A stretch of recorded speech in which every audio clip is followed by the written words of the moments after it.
Hey guys, welcome back to the channel. This is a story about what if Naruto has Uzumaki and Kurama bloodline. Before I start, please support for more amazing content and do consider subscribing to my channel and share this video with your friends.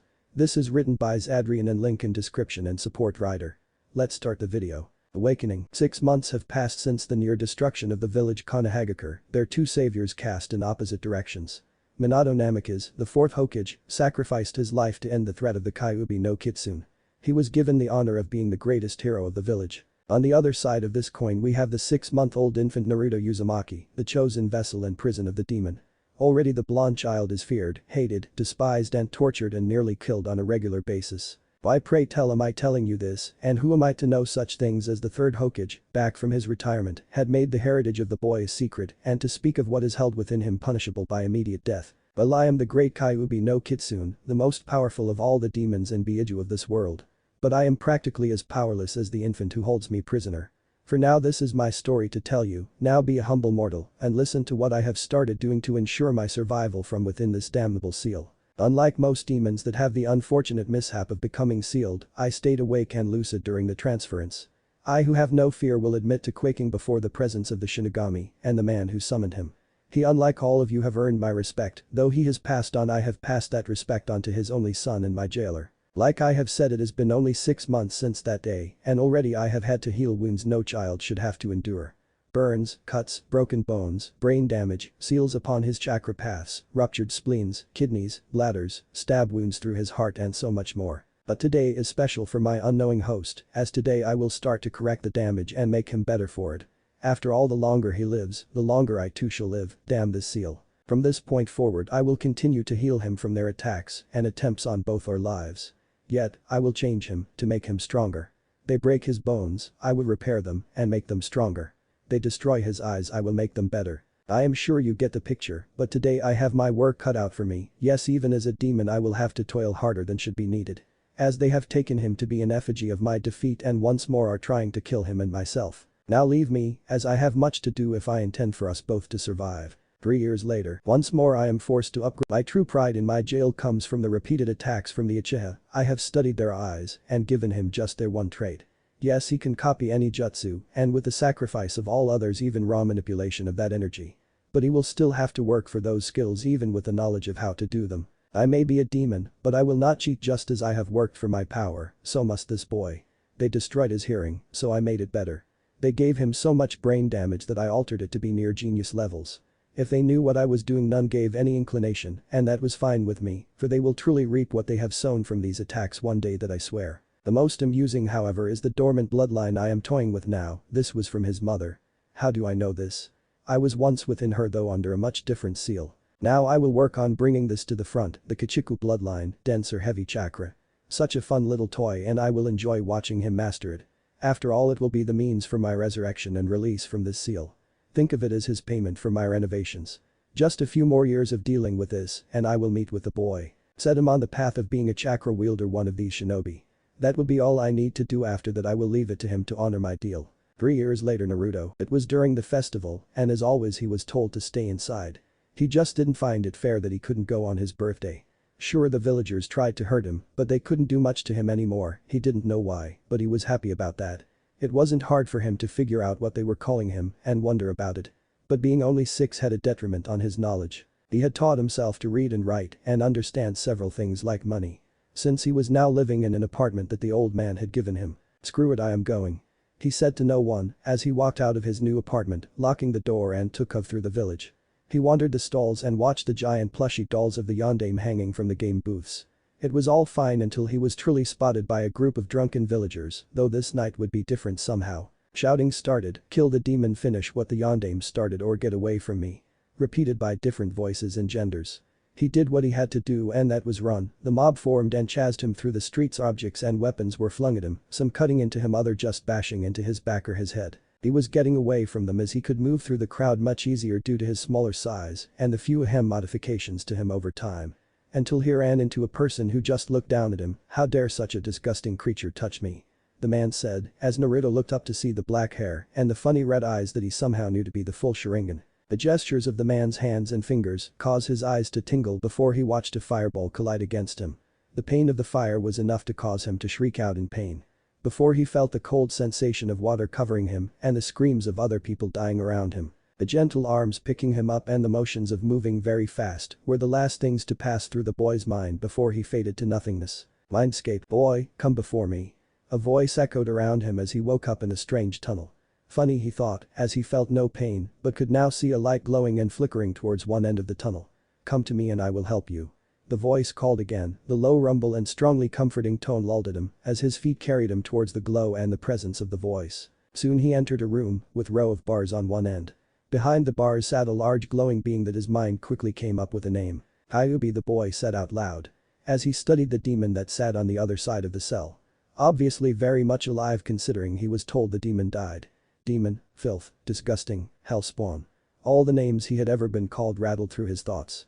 You're dead. The demon laughed, yes and no. The kitsune spoke as it lowered its massive head to eye level of the boy. I have lived, well been trapped, here for 6 years. Thanks to your fourth Hokage. He sealed me inside of you. It was the only way to defeat me. The fox spoke matter-of-factly. Which caused Naruto to ponder this as the demon continued. In that time, I have kept you alive, healed you every time they tried to hurt you. Then I decided to try and prevent that. I made you stronger, faster, smarter for every injury. I made you whole and improved you when I did so. Naruto seemed to falter as he stood there listening to the demon as he fell on his ass, telling him that he has been helping him. Leave it to him to be the only good guy out of this. Naruto thought. To which the Kyubi started to chuckle. You have not figured it out, but we are within the seal and your mind. I can hear your thoughts. He laughed again, this time slightly more evil. But we don't have much time so I will make this short. You are going to start learning how to be one of those ninja. I don't care how you do it but you will. But first you need to learn to control your chakra as you have much more than nearly everyone in this pathetic village. Because of this seal you are absorbing mine into your own. The fox paused as one of his tails dimmed considerably. I have used too much power to keep us alive, now it is your turn to work on that. I will need to rest to deal with the drain of the seal so that I can recover most of my power. The fox sighed, my chakra will still heal you, but that is it. I have done all I can for now and in time you will find a way to repay my kindness. Now do not mention me to anyone until I awaken again and do your best to become a true shinobi. None of that flashy crap, use my gifts wisely. Now you must return to them, I sense the two old ones are starting to worry. With that he flung a tail past the bars and pushed Naruto down the tunnel. With a yawn he curled up into himself and started to sleep. Real-world Hokage's office. Two older men were sitting in the room discussing many things, all of which seemed to revolve around the healing yet still unconscious blonde. He's 6 now, sensei, if we start now he will be ready for the academy in a few years. Even if we can't use his father, his mother still had a clan and many things of her own to pass on to him. The heavy-looking man, which was none other than Jiraiya of the Sannin. The oldest of the two, the third Hokage sighed. Jiraiya, I know but I will not let him learn those skills until he is a genin. There is no changing my mind. Sarutobi held up his hand to forestall his one student from talking. However we can start him to train on his own in a few areas if he wants to. The old man sighed, the weight of his job and burden of his age slowly creeping up on him. That's all well and fine, but what are the basics going to do the next time he's attacked like this? Jiraiya spat out, he wished he could have taken the boy with him, but his duties and the damned council kept him from doing so. At least let him study the basics for her to jutsu and sealing. He practically begged. It will work on his focus, speed and concentration. As well give him a way to defend himself. Sarutobi sagged in his seat. With a sigh he realized he was still trying so hard to give the boy a normal life and failing. When he waked up, we can ask him if he wants to start learning. If he says no we will drop this matter. If he decides that he wants to do this, then I will allow him to study only the taijutsu and sealing along with the basics. Now, let's get him a change of clothes and some food. With that said the two men walked from the office to do just that, leaving what they assumed to be a sleeping child on the couch. Naruto was stunned with dealing with the realization that the demon was sealed inside him to comment on what they were saying. Like hell I won't be a ninja. Even he wants me to be one. He opened his eyes blinking a few times as he sat up stiffly to look around the room. The blonde had spent many days in here either recovering or just talking with the old man. But today he noticed something different. That shelf was never there before. He said out loud as he got up and walked over to the shelf that revealed to be holding a rather large scroll. Looking around he picked it up and opened it. The forbidden scroll of Konohagakure, a thin or jutsu deemed too dangerous for your average shinobi. He paused reading that line and smiled. I won't be average, I will be the best. With or without their help. He thought, knowing that only the fox had truly helped him, even if it seemed just for his own plans. He looked back to the scroll and kept reading. Page Bunshin no Jutsu. A rank jutsu created a corporeal clone that can interact with the physical environment as well as use the limited chakra supplied to it. Can be used for training techniques of a chakra-based nature. Also for observationsbeing and studying. As any knowledge the clone gains will be returned to the user once the clone is dispelled. Warning, the clone splits the chakra between user and clone, and the return of knowledge may cause severe damage to the user if not regulated carefully. Naruto thought this would be a good thing, seeing as what the Kyuubi had told him. So he looked over the seals to create the clone and memorized them. Before he started to return the scroll to its place, the next one caught his attention. Chakra control threads, commonly referred to as chakra strings, most shinobi use these to guide weapons or collect falling items. That is the lesser focus of this skill. Control threads, when used at their true strength, are capable of taking over another being or person's body. This is through pushing the chakra into the target. Also, with enough focus, these threads may also be used as a ninja wire or such. The options are limited to the imagination of the user. Warning, using such a technique on a living being could result in chakra depletion or overflow. As the combating energies will duel until one is left or the one with better control stabilizes the connection or cuts it off. This would definitely be something he could use, and he read further on it, not seeing hand signs, but a complex description on how to create them. He noted that it was one of those raw skills. Which would be why it needs so much control. But he shrugged and committed it to memory, this time rolling it up and placing it back. He scurried off to the couch just as the doors opened. The Hokage and Jiraiya returned with a change of clothes, both in color and composition, as well as food. "Ah, Naruto, you're awake," Sarutobi said as he settled the tray with food on the couch. "Now I am very upset with you because you went out after I told you to stay inside tonight." "Yeah, but Oji-chan, it's my birthday, I don't see why I have to stay inside, even if I know why now," Naruto said as he started eating the food. Raymond had nothing on real food, but that's all he could afford. "I can understand that you want to enjoy your birthday, my boy, but now I have to ask you something," the Hokage said, eyeing Jiraiya carefully. "You don't have to do this, but would you like to become a ninja one day?" Naruto slurped down his food quickly. "Hell yeah, old man." Jiraiya started to laugh as he looked at the expression on Naruto and his sensei's face. It was almost too poetic. Since this was after all his and her son, there was no way he wouldn't want to be a ninja, and he would be a damned fine one on his own. But with a little push and nudge from the Sannin himself, he could be great. "Are you sure?" Sarutobi asked as he watched the boy nod. "Then you will have to work hard and study what Jiraiya and I give you.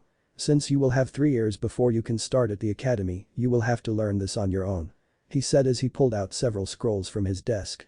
"These will be what I will give you to study. Nothing special, but what is expected of any shinobi to know. Chakra control exercises, shinobi codes and conduct, and physical and some weapons training." He laid those down next to the now empty tray of food. "The last one I will give you is a taijutsu, or an unarmed fighting style. This belonged to your mother, I don't know what it is, but if you put some of your blood on this seal, it will open up for you." He sighed, pointing to the seal on it, and placed it next to the others. Naruto nodded and waited since he knew he would be getting something on seals. He smiled like a happy little fox though throughout all of this, just acting amazed. "This is awesome, I am going to be the best ninja out there. Even better than you, Gigi." The two older men looked at each other and shared a small smile as they both remembered another blonde not much older than Naruto saying the exact same thing to them many years ago. "The last thing that you will learn is something Jiraiya-kun here wants you to learn, so he can take you to your place and explain it along with any other questions you have." Naruto's apartment. The two people sitting there had been there for several hours since they left the Hokage's office. Jiraiya had been explaining the physical exercises that the boy needed to do along with how the chakra weights worked. Then he gave him a rather large scroll with few jutsu on it. "This is pretty much everything I know about seals and sealing. Just go through each level of the scrolls and take you time learning it. Nothing is worse than a seal gone bad, trust me," he said. "Right, yawn, I'll start tomorrow, I'm too tired now, and thanks for the new clothes, just wish they were orange, not really, but he doesn't need to know that," he thought. Sure, after looking over everything they had given him, except the taijutsu scroll, it would take him 3 years probably just to get everything started. Well, until I can start using that cage bunshin. That he knew would be probably one of his most guarded secrets for now. Since having figured that if it was in that scroll no one but the Hokage and whoever he said could learn it should. "But Gaki, I'll be back in 3 years to check up on what you learned. Maybe I'll teach you a few things special when I get back if you impress me enough." He stood up stretching before he left. "Remember, always keep those weights on unless you are complete outclassed or are going to really lose."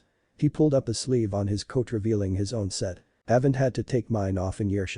Before he jumped out the window leaving Naruto alone in his apartment. Next day, the blonde boy was found looking over the taijutsu scroll and had a grin that would put a fox to shame. This style will be awesome, but I have to change my exercises to what the scroll says. He thought as he noted the major difference between what Jiraiya had set up for him and what the scroll wanted. The major difference was Jiraiya's was to build a lot of muscle, whereas the scroll wanted muscle, speed and flexibility to be evenly matched. Which too much muscle and you lose out on the other two. So he would work hard on what was in this scroll. Setting that aside, he read through the Shiobi codes and conduct scroll, several hours in fact, but he committed it to memory. This was of course after taking out much that seemed to contradict itself, but still he retained that knowledge. It was when he did this he knew one of the changes the fox had done and didn't mind that a bit. He could remember anything he studied like he was looking at it. He would set that aside and reread it a few times afterwards just to make sure. But his two biggest obstacles now would be the exercise and the chakra control. Sealing could wait now that he knew it would be easy to learn, well for him, since he could just memorize it. So he unrolled the scroll on chakra control and read the rather dry material about what chakra is, why we use it, what could go wrong. All of which seemed to be interesting, but so poorly written that it would make most kids fall asleep. Here 1 Academy Low Genin, Leaf Balance, Kunai Balance, Senbon Balance, DIER 2 Chuninjanin, 3 Walking, Water Walking, Air Pads, Tier 3 Medic Level, Cooling, Shaping, Converting, Elemental Chuninjanin, Leaf, see specific element for further focus. He read the list and noticed seal under each one. So he touched the first one and felt a tug at his chakra that seemed to cause the seal to release the notes on the exercise. Seems I have to have the control level to unlock the next one. He laughed. The old man was smart since he would have probably tried the hardest one first. He set himself to working on these, making a note that once he got to the water walking, he would use the cage bunshin. 1 year later, sitting in the middle of the floor, our blonde shinobi in pre-training was focusing his chakra. If you looked closer you could see several needles were standing straight up on his skin in places. More slowly rose to stick straight out as well. He was starting to look like a shiny porcupine. A slight shimmer of blue coating all the needles, the only sign that they weren't actually stuck into his flesh. Before he floated one off at a time, a nearly invisible thread of chakra connected to each one. He had started using the chakra threads once he finished the first level of the exercises. He wanted to master it and would only get better control of his chakra and this jutsu the more he used it. It also seemed to help to have more than one thing to focus his chakra on. Especially after he found out roughly how much he had, though there was more each day. But the study of Fuian Jutsu he had learned quite a few seals and methods along with it, the fact that he just read the scroll a day from it, with spending an hour after reviewing everything he had read to that point, he was progressing quite a lot faster than anyone would ever know. That was 3 hours of his day, another 2 were spent on writing and drawing to perfect the needed penmanship for sealing. 3 hours on physical training and another 3 on chakra control. Mix in eating and a little recreational time, and that had been Naruto's day since he started down this path. Eventually he removed the last of the needles with a smile, yes. Tier 1 complete. He gave a smile, for himself, hoping that when the fox wakes up he would be impressed.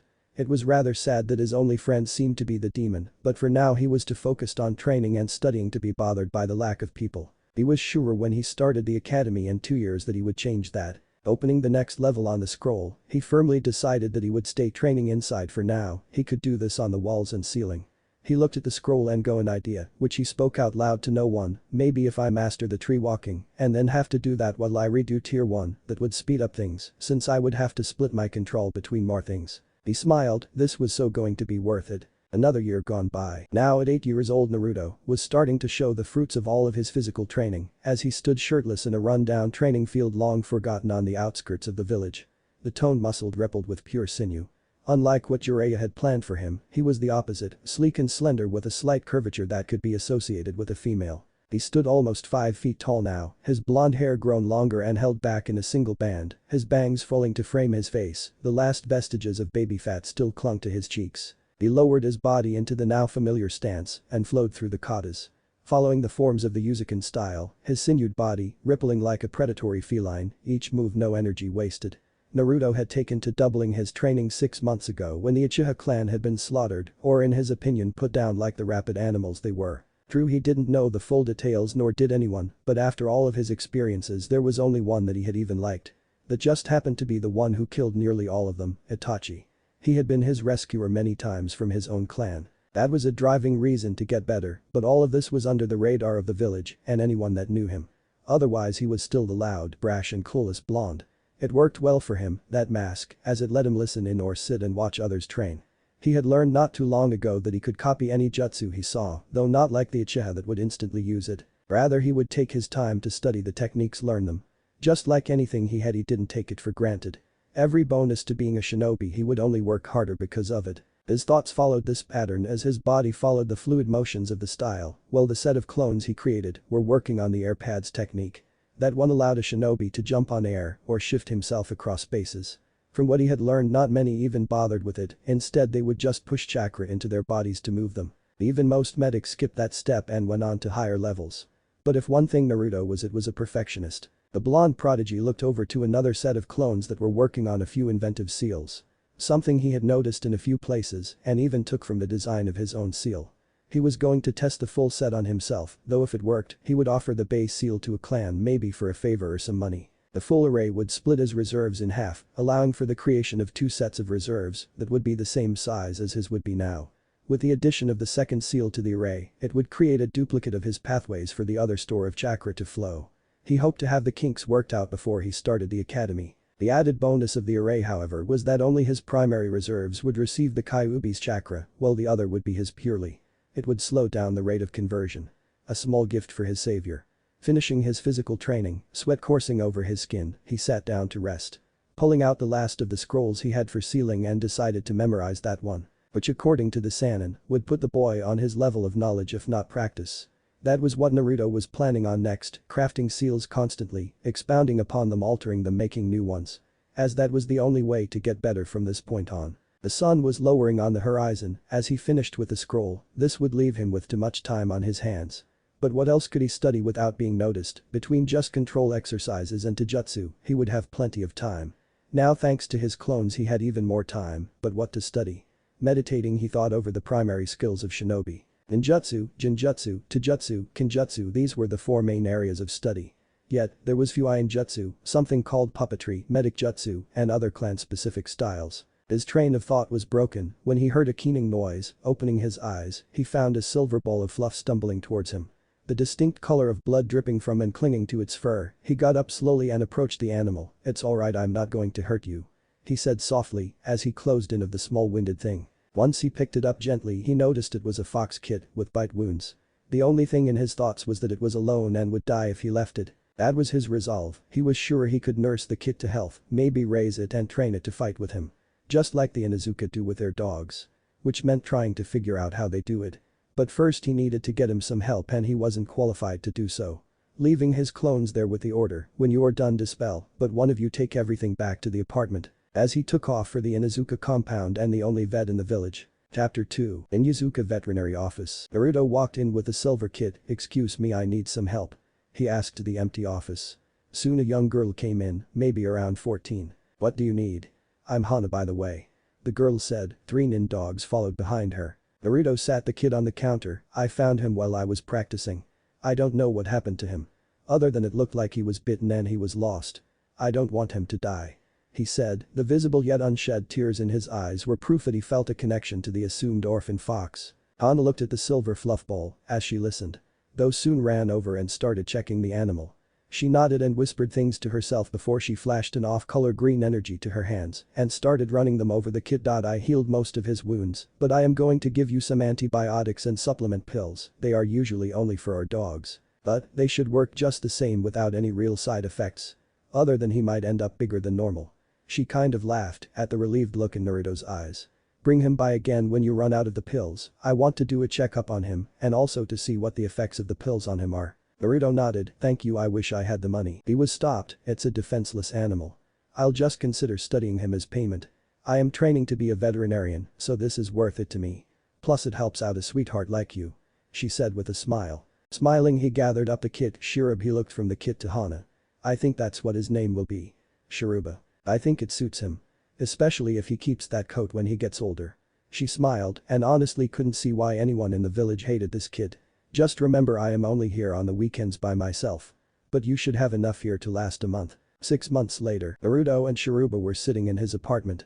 Well, Shiruba was laying down in his basket as the blonde was being covered in lines and glyphs of the experimental array. The last parts were being gone over to ensure that both sets of seals were correct. Before the last clone dispelled, "Boss, you're good to go.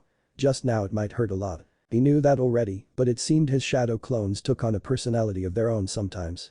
Placing his hands on the activation seal, he fused it with his chakra, all the symbols and lines glowing bright blue before they seeped into his skin. That's when the burning and aching came, as his pathways were split, enlarged and healed, just as his reserves were replicated in a mirror image of their size and strength, but left half full in each one. The original having a more purple color due to the Kyuubi's chakra merging, while the other was a pure dark blue. All this happened in moments, and he could see it all clearly before his eyes snapped open as the last of the seal sunk beneath his skin to vanish from sight. Well. He groaned out, causing Sharuba to look at him. That worked better than I thought, though no chakra usage till tomorrow. Besides, it's time for you to visit Hanani-chan. The fox yipped and ran over to Naruto. You know, I think you like her more than me. He laughed as the kid licked him. The two took off through the back roads of the village, avoiding everyone they could to arrive at Hana's office. Hana, Sharuba and I are here. He said loud enough for the back room to hear. Sure enough, Hana's triplet of nin dogs came out and barked before they disappeared to drag her out. Well, I see you're back. She said with a smile. Naruto placing Sharuba on the counter for her to look over. She flashed the seals for a diagnostic jutsu and scanned him a few times and brought out her scroll that she kept on him. Well, he's growing faster than average, which would be the pills, but it looks like he's around you quite a bit while you are using chakra. She stated more than questioned as Naruto nodded his head. He learned not to interrupt her as she had a hard right hook. I didn't think this would happen, but he's turning into a nin-fox. She laughed a little but was more intrigued. Well, you're going to have to start focusing chakra into him to finish the joining between you. I can't say much more about it, but trust me, it will help. Just make sure to use as much chakra as you can. Not realizing exactly who she was talking to. But focus on the two of you becoming one when you do it. She handed him 3 more pills. Give him 1 a week, after the last week they will be done, so will the joining. She winked at him mischievously, bring him back by then, so I can see how it worked out. End of 3 weeks. This would be the last day, that Hana had said. The last 3 weeks outside of his clone's training, Naruto had sat with Sharuba in his lap, slowly pouring his chakra into the fox until he passed out every day. Which he didn't know if it was the right thing to do, but Hana said as much as he could. Which happened to be in the end enough to power a small village for a few months. He smiled as he let the energy flow, all of it, both reserves, which meant the kid was getting his own healthy dose of the Kyuubi's chakra. He noticed it was evident as the kid gained more size and muscle like his own. They didn't do anything but this for 3 weeks. Well, this, eat, bath, and sleep. But after today he could take him to see Hana and find out the results of everything she had him mysteriously doing. Though that would wait as the exhaustion took hold over him, and the kid, getting so much energy pushed into him, made him tired too, as his body was shifting quickly. Both slipped into a deep slumber as dark blue chakra surrounded them both before seeping into them. The next day Naruto woke up to the yips of the fox, Hana-chan let's go, which caused him to quirk a brow as he looked at the fox that was now easily the size of a fully grown fox. Which only meant he was going to be rather huge. Sharuba, calm down, let's eat and let me take a shower first. He told the kid as the silver fox trotted over to him, sure thing Tusan, as he nuzzled Naruto's leg. Okay, I guess she wasn't kidding that I would understand him. But dad. Shaking his head, he made a quick breakfast and then took a shower. Later that day they stood in Hana's office with her scanning him as was now normal and usual, Hana-chan's thinking too hard. Which caused Naruto to snicker and Hana to look at him funny. What? Well, Sharuba said you're thinking too hard. He answered her, which got her to look at him surprised, then she started to smile brightly. Really, you understand him that well? She started making notes in her scroll. How long each day did you feed him chakra? Naruto looked at her a little weird but answered, outside of sleeping, eating or showering the entire time for the 3 weeks. Her jaw dropped as she walked over to him and scanned him with a medical jutsu, which caused her eyes to grow several sizes larger. Your reserves are huge, you mean you drained them every day? He nodded, not seeing the issue. Seriously, till you passed out every day? He nodded again, and she took off to her scroll and began writing quickly. Why is that so important? Naruto was curious, and when that was set off there really wasn't a stopping him. Well, really it wouldn't be, but you are about 3 years ahead with the connection between you two than any of my family at your age. She paused, well that, and he managed to keep a fairly large portion of that chakra as well as adapted his body to it. If you two managed to figure out a way for him to use the chakra and control it, then you could learn or create techniques to use together. You might have just started a rival clan if you breed him at some point. Naruto laughed, I don't think I want any grandchildren, I'm not old enough. Hana started laughing, why do you say that? Well, he calls me Tusan. The jaw hung open for a minute before she snapped it shut and scribbled some notes down. That might explain the bond forging so quickly, but yeah, after today you guys will have to be on your own, and I never helped with anything other than getting him healthy, alright? She asked nervously as he dogs seemed to talk to her in their own language. Naruto figured they were getting close to getting caught, and if what he thought she was trying to do was what it was. Then she was very close to giving out a clan secret or more. I think I understand, but I can still bring him in for checkups or if he gets injured, right? Oh yay, for that, no problem. Visit fees will be 50 each time, but if you need treatments or anything, it'll be that and depends on what else. She winked at him to let him know it wasn't what she wanted, but it's the best they could do. As her dogs let her know that her mother was questioning where some of their special pills were, as Hana's younger brother Kiba was to start the bonding with his companion. Well, I guess I will see you every couple of months if we're lucky. Naruto said, though he felt a little sad that he had a sort of friend now that he couldn't see much of without causing problems. A few months later. Alright Shiruba, I'm going to give you the same seals I did so that you can be like me, alright? Naruto asked as he was preparing his ink and brushes for the task, as he was drawing them on paper to place that way, since fur didn't go well for making intricate lines and symbols. Sure, and then I can do more of those exercise things, right? Like maybe start climbing trees. Shiruba yipped, which made Naruto laugh a little. Maybe part of my personality went with the chakra. Sure thing kid, but remember, no chakra for a day after we do this, alright, plus it's going to hurt. The fox nodded his head and laid on the floor until it was time. That turned out to be a few more hours as Naruto tweaked the places in the seal to work better for the kid before he called him over and placed the paper array over the fox and activated it. In fascination he watched as the seal transferred from the paper to his companion, sinking into the fur to the skin, all the while he watched the chakra bleed out and warp around the seals. This must have been what he looked like as his own seals happened. What intrigued him was the Shiruba had nearly the same dark blue chakra he did, just what appeared to be flecks of silver floated in his, where in Naruto's it was flecks of red. Slipping the kid a sedative after it was all done so that he would rest. Naruto started looking over some scrolls for several lower level jutsu. He had picked one for each element to study since he was now on the medic level of his control, the kid not far behind. He wanted to find his element, so he figured trying one of each and seeing which was hardest and which was easiest would be a good clue. As he studied them, he thought about the training he and Shiruba had been doing. The kid was picking up the control rather easy and was finding the perfect places in the taijutsu to fit in. He even learned the chakra attacks for the style. Uzukin was similar to the style of the Hyuga, with pushing chakra into the opponent. However, the Hyuga aim for the organs and Tenketsu to shut down the chakra.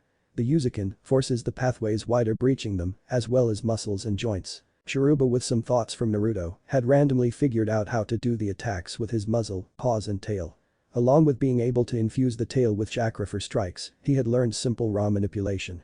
Which gave Naruto the idea of some tricks that didn't use hand seals, but those would take time to figure out. Needless to say he would, and then the Kitsune duo would definitely have a few tricks up their sleeves. The day before academy, Naruto had received a message from the Hokage to meet him and Jiraiya in his office today. So with all the scrolls, since he made copies, and Shiruba, they ran to the tower and up to the old man's office. "We're here, Gigi," Naruto said as he popped through the door. Sadly, none of the people in the tower spotted him, since that day 3 years ago he had been wearing dark gray and blues. The Hokage looked up from his desk to see Naruto looking far different than the last time he had seen him. But he reminded himself that 3 years training with all of that plus Jiraiya's workouts would do that. Though it was the wee part that had him confused until he saw the silver fox sitting next to Naruto's left side. Naruto, where and when did you get that? Oh, I rescued Shiruba almost a year ago. He's my nin-fox, which he made a small gesture to which Shiruba ran up the wall and jumped off to land on his shoulder. We've been training forever and he's worked into my taijutsu style. The blonde flashed his fox-like smile and laughed a little. This was the point that Jiraiya hopped through the window. Well, I see the Gakis here too, so I take it that it's that time. The Sannin said as if it were no problem at all. The Hokage nodded, yes it is. Turning to Naruto, now we wanted to see how much you have learned and if there was anything you wanted to focus more on. Naruto smiled, as he hadn't planned on telling about the chakra thread or the cage bunshin, as both were beyond useful, seeing as he could control a crap ton of things with his chakra threads, thanks to in part he had practiced to learn them with Senbon. Well, I can do the tree and water walking now, though I am done with the few Ainjutsu scrolls Jiraiya-sama left me. Jiraiya's jaw dropped in disbelief. The Hokage on the other hand was oblivious to exactly what that meant. I also learned all the academy level jutsu needed. Also, I've learned 1D rank for each element, he smiled, and Shiruba has learned that to project chakra and infuse parts of his body with it, and he's up to the tree climbing. Jiraiya was seriously thinking the kid had only finished one scroll, not all of it, considering how much he said he could do. What's the most complicated seal you can make, Gaki? Oh, that would probably be mine, the Uzumaki Fuin Jutsu. Double chakra vortex. He smiled, and Jiraiya just nodded, thinking the kid was full of himself. Really? Let me see it. To which Naruto pulled out a small scroll with a seal array that created the secondary reserve. He left of the extra coils as most people had no reason to have another set. He just wanted one to see if he could do so. But that proved to have an interesting side effect. One-handed seals, or the fact that he could literally use two different chakra-based attacks with different focus. But to the seal he handed Jiraiya. The man looked at the scroll before he opened it, seeing it all in the kid's handwriting, the seal, the description and even the theory and purpose behind having to use it. He was impressed and a bit flabbergasted that the boy was more of a genius with sealing than his father. "Kid, you know what this seal could do?" "Yeah, I'm using it already, but I figure someone that had a chakra disease or maybe has to give a portion of their chakra constantly for a jutsu or a bloodline, it might be useful." He didn't notice the Sanin's look when he said he was already using it. "Aki, why?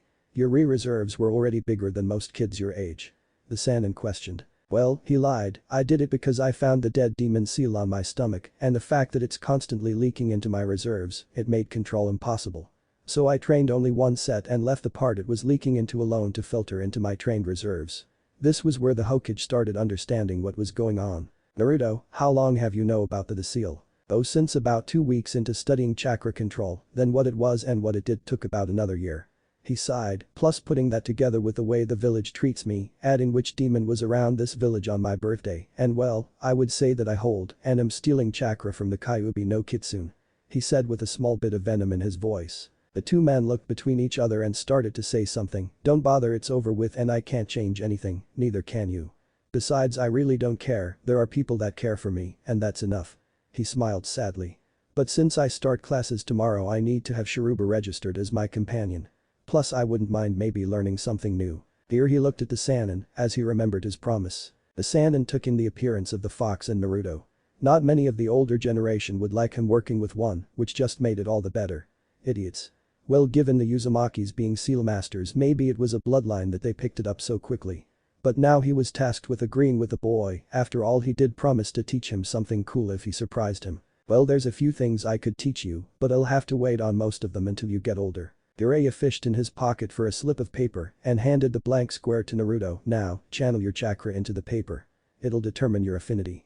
Naruto took the paper and pushed a bit of his chakra into the paper. At first nothing seemed to happen until the edges started to drip with water that soon soaked the entire paper before it sliced down the middle, leaving small crystals along the cut that spread to cover the page. Naruto figured easily that it was wind and water, but the crystals weren't cold like ice, nor did it even look like ice. He turned his blue eyes from the paper to the two older men that he had respected the most out of the village, Futon, Suiton and Shoten. The Hokage smiled a knowing smile. "You are correct on the first two, and I am sure Jiraiya would agree with you, but knowing your mother's bloodline, it's actually Kachiku, or heavy chakra that allowed that to happen." Getting looks of curiosity and unbelieving from the other two, he continued. "It's similar to the crystal release in the fact that you can form your chakra into a practically solid state, and seeing how the other elements appeared, you have already reached the second level of your bloodline, which condenses your chakra naturally, making it require less to create jutsu. If you put in as much of your chakra as others to make them, they would either be overpowered or, in some instances like clones, they would be more doppelgangers than clones." The blonde was surprised by this, as he had been using his chakra like others and hadn't noticed a difference like that. But to be honest with himself, he had yet to compare them to others. "So I have outrageously large reserves and barely have to use chakra now. So it just means all my jutsu will be kick-ass." The two older men laughed, seeing the boy in front of them, unaware of what he already knew. "Yes. But unfortunately we don't have anything further on what your bloodline is, just what your mother had told me while she was still alive." Saratobi said, "Now in the scroll I gave you, there was mention of elemental exercises, dealing with leaves." He saw the boy nod. "Now to practice this you need to make the leaf cut in half cleanly like the paper and also work on making the leaf become covered in water." Jiraiya took the time they were talking to reach into his pack and pull out a couple of scrolls. "These are some water and wind jutsu that I have picked up on my trips. I can't use them that well, seeing as I'm earth and fire."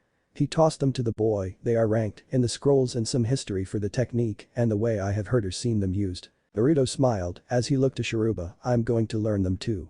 Right, Tusan?" To which he just smiled and reached down to pet the fox. "So with my reserves and as far as I have gotten on my control exercises, C-rank jutsu would still be the highest I could manage, right?" To which the Hokage smiled, seeing that Naruto was showing some sense even if he was still in their minds a hyperactive child that had a severe learning streak. "Yes, though never underestimate the lower level jutsu. If he moves as quickly through this training I might be able to retire sooner," he chuckled. "Just take your time learning them. Now we come to the one of the bigger reasons you are here." He sighed, knowing that his wishes and that of the boy's father were all but not seen. You are aware of how other people have treated you because of your seal. This will be even more so among many of the students, even if they don't know the reason, as well as possibly your instructors. Jiraiya took over for his sensei. What he means is gaki, they will try and teach you things wrong, probably not offer to help you, and on your tests, they will either give you the wrong ones or make them harder. He looked to his mentor, so we can do a few things different from here before you start. 1. We either let you go as you are and have you come here once a month to take the exams and to evaluate your skills to replace the ones in the academy, use a technique to make you look different and let you go as an orphan, or you can go and we will not interfere and you will just have to work harder on your own to deal with them. Naruto looked at his fox, knowing he wasn't going to leave him alone, and that unlike others the fox was growing with him in intelligence and would soon be learning how to use his own chakra for more than training control. Which gave him a very good idea for 2 seals to work on. I think Sharuba and I will just tough it out. Besides Gigi, that book you gave me said one of the strongest skills is deception and the strongest tool is my mind. He spoke as he quoted a few parts of the Shinobi Guide. I would just need to be able to get into the library without being tossed out. He grumbled since he was never let in there and he never tried to force his way in either. The Hokage smiled sadly. Then when you need to use a library to study you may use mine. I'm sure it will be better in the end. Plus myself or Asuma will be able to help you when we are around, especially since he's a wind user like yourself. Well, that's settled, but you mentioned another reason that you wanted me here too. Naruto asked and the fox yipped in agreement. Well, that stems from the last part. We suspect one of the instructors that you will have of being more than just resentful toward you. We wanted you to keep an eye on them and let us know what they are doing. We won't tell you which one so you will really have to work on observing them if nothing else during class. He hated doing this, but the boy here was the only one he would trust with doing this. You could pass outright this year, holding his hand up, however this will be a mission I am giving you. I want you to stay in the academy for 4 years, which means you will have to fail the graduation exam twice. He watched Naruto as he seemed to think it over. Naruto was thinking about it all, and if he played dead last for that long, he would wind up paired with another prodigy or someone who forced themselves to be one. He was also going to end up being a year older than his teammates since he was starting early and would be finishing later. I'll do it as long as you promise that I will not be put on the Uchiha's team, no matter the ranking in the class or request of the sensei. That took the Hokage aback as he would have liked him to end up with Sasuke and Kakashi wouldn't like this since that was his concession to teaching the Uchiha heir. Why do you say that?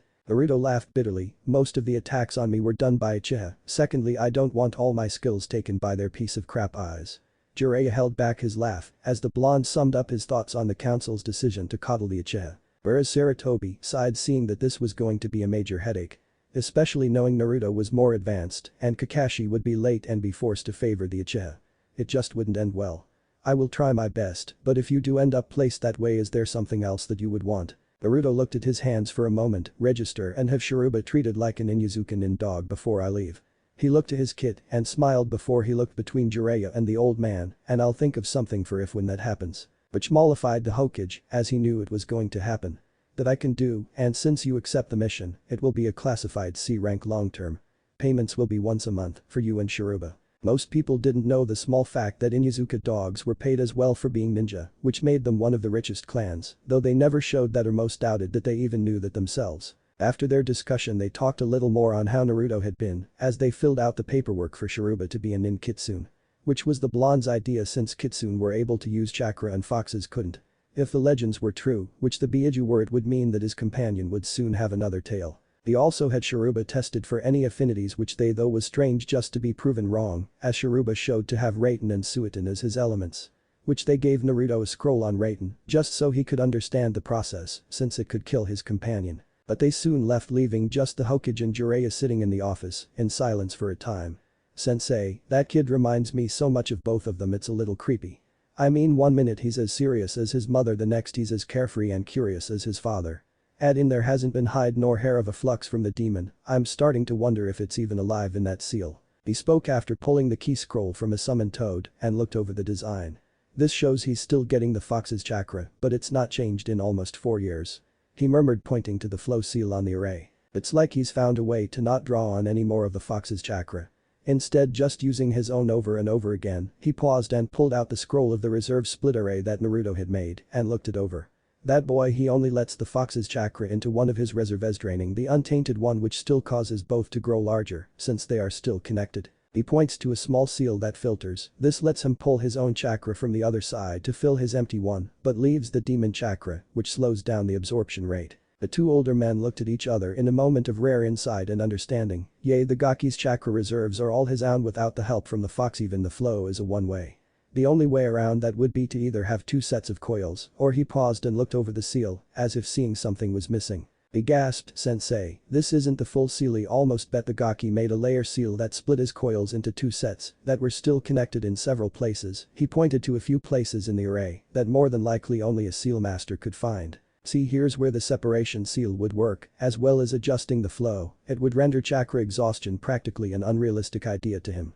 Secondly, it would be easier to use the two different chakra without destroying his control. He was wrong. This boy is a genius that even his father wouldn't be able to pass. Sarutobi listened to Jiraiya. He wasn't a seal master himself, but he knew a fair deal about the art. To hear what was being said was impressive, and he knew just who would benefit the most from a seal like this. He summoned an Anbu and had him deliver a message to Shibi to come to his office. Before he turned back to his former student, the rant made it quite amusing as a mere boy had surpassed Jiraiya in hypothetical sealing. But then imagination was always a big part of what Fuin Jutsu was about. Eventually Shibi arrived to find both the Hokage and the Sannin seated around the desk looking over a scroll. "You requested my presence, Lord Hokage," causing both men to look up from the scroll. "Yes, Shibi, I have because I have some questions before I make a decision." He motioned for the free seat which the man took. "You see, a student of Jiraiya's in Fuin Jutsu has created a seal that would benefit your clan greatly, if my memory serves me right."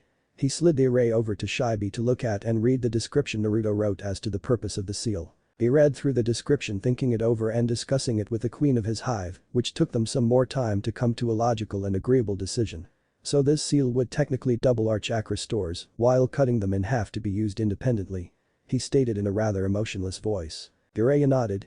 Both sides would still be usable, and when the secondary runs low, the seal will refill it from the primary. "I could see why Sensei called you, and I bet the Gaki had your clan in mind when he made this. He mentioned that it would be for a clan when he showed it to us, and given his nature I will agree that it was for the Aburame clan, and yes, the seal does work as its creator has been using it for a year to test the kinks, I would imagine." The Hokage supplied. He also never mentioned recognition or payment for the seal. Shibi listened to the two respected men before him as he thought over the benefits of the seal. His Kikai would have half of his total stores, which was less than what they should receive, but then they would be able to draw from a complete copy of his reserves, allowing him more than enough for other jutsu. His hive agreed that since it would double his total yet keep it in half, they would take only from the one reserve. "We find this a most gracious gift. If I or my clan could express our gratitude to your student." Jiraiya snickered. "Uzumaki Naruto, been teaching him for 3 years, didn't be obvious about it. I'm sure he doesn't need or want the extra attention." Shibi nodded. "It won't be announced outside of my clan, but he will be considered a member. In all things. I will visit him personally tonight and deliver this information to him." Taking the scroll and bowing himself out, he left to have his clan start the preparations for the sealing and to find a hive for the boy. Knowing full well they couldn't join with him because of his age. Chapter 3. Later that night, Naruto was sitting in the middle of his apartment, which he had been decorating with his seals. He found old nearly destroyed furniture for free, a few repair seals, and some hinge-based seals made them all match and real. They were all experiments as to his 2 other seals, but he enjoyed the nice refined look of his home. Even his potted plants had seals for watering and nutrients. He was going out of his way to figure out the limit to seals, but had found none so far. He was currently looking over the designs for the hand seal he was trying to make for his companion. When a knock on his door caused him to look up. Walking over, he tapped the seal on the door, which acted like a one-way mirror. Seeing that it wasn't a mob or anyone that looked like they would kill him, he opened the door. "Can I help you, Aburame-sama?" The man looked down at the boy, who was probably no older than his own son. "Actually yes, but do you mind if I come inside?" he asked stoically. Naruto nodded and allowed him to come in before shutting the door and summoning a clone in the kitchen to make some tea. "Tea will be ready in a moment, but you may sit if you like since this seems less like a social visit," he said as Sharuba came out of the bedroom, helping up on one of the chairs and laying down to watch. Shibi nodded. The boy didn't seem nervous, and his own Kikai were not reacting violently to the demon chakra in the boy, which told him it was well contained and not an issue. That would be agreeable. He settled himself in one of the seats that looked rather nice and was truly comfortable. "I came to visit you about the seal that you showed the Hokage and Jiraiya-sama." This was the opening and he would see where it went from there. Naruto settled himself on the couch and looked to Sharuba for a moment. He figured that out pretty quickly, but yes, I did design it for your clan after watching some of them train with their teams. With the clean sweep of the Uchiha, other clans need to be filling that void instead of waiting on them to come back in years. He looked to Shibe. Most of my mistreatment has been at that clan's hands, but I do not see why a single eye makes them better than the rest of us. I want to see this village strong but not reliant on just one or two clans for their needs. He didn't want to see himself reliant on just one person either, but he struggled to pass that. He had Jiji, Iro-sanin, and Hana-chan, the list would grow over time. Shibe listened to the boy, hearing the bitter resentment in some of his words. Yet, the truth that echoed among them was a wisdom that no child should have attained.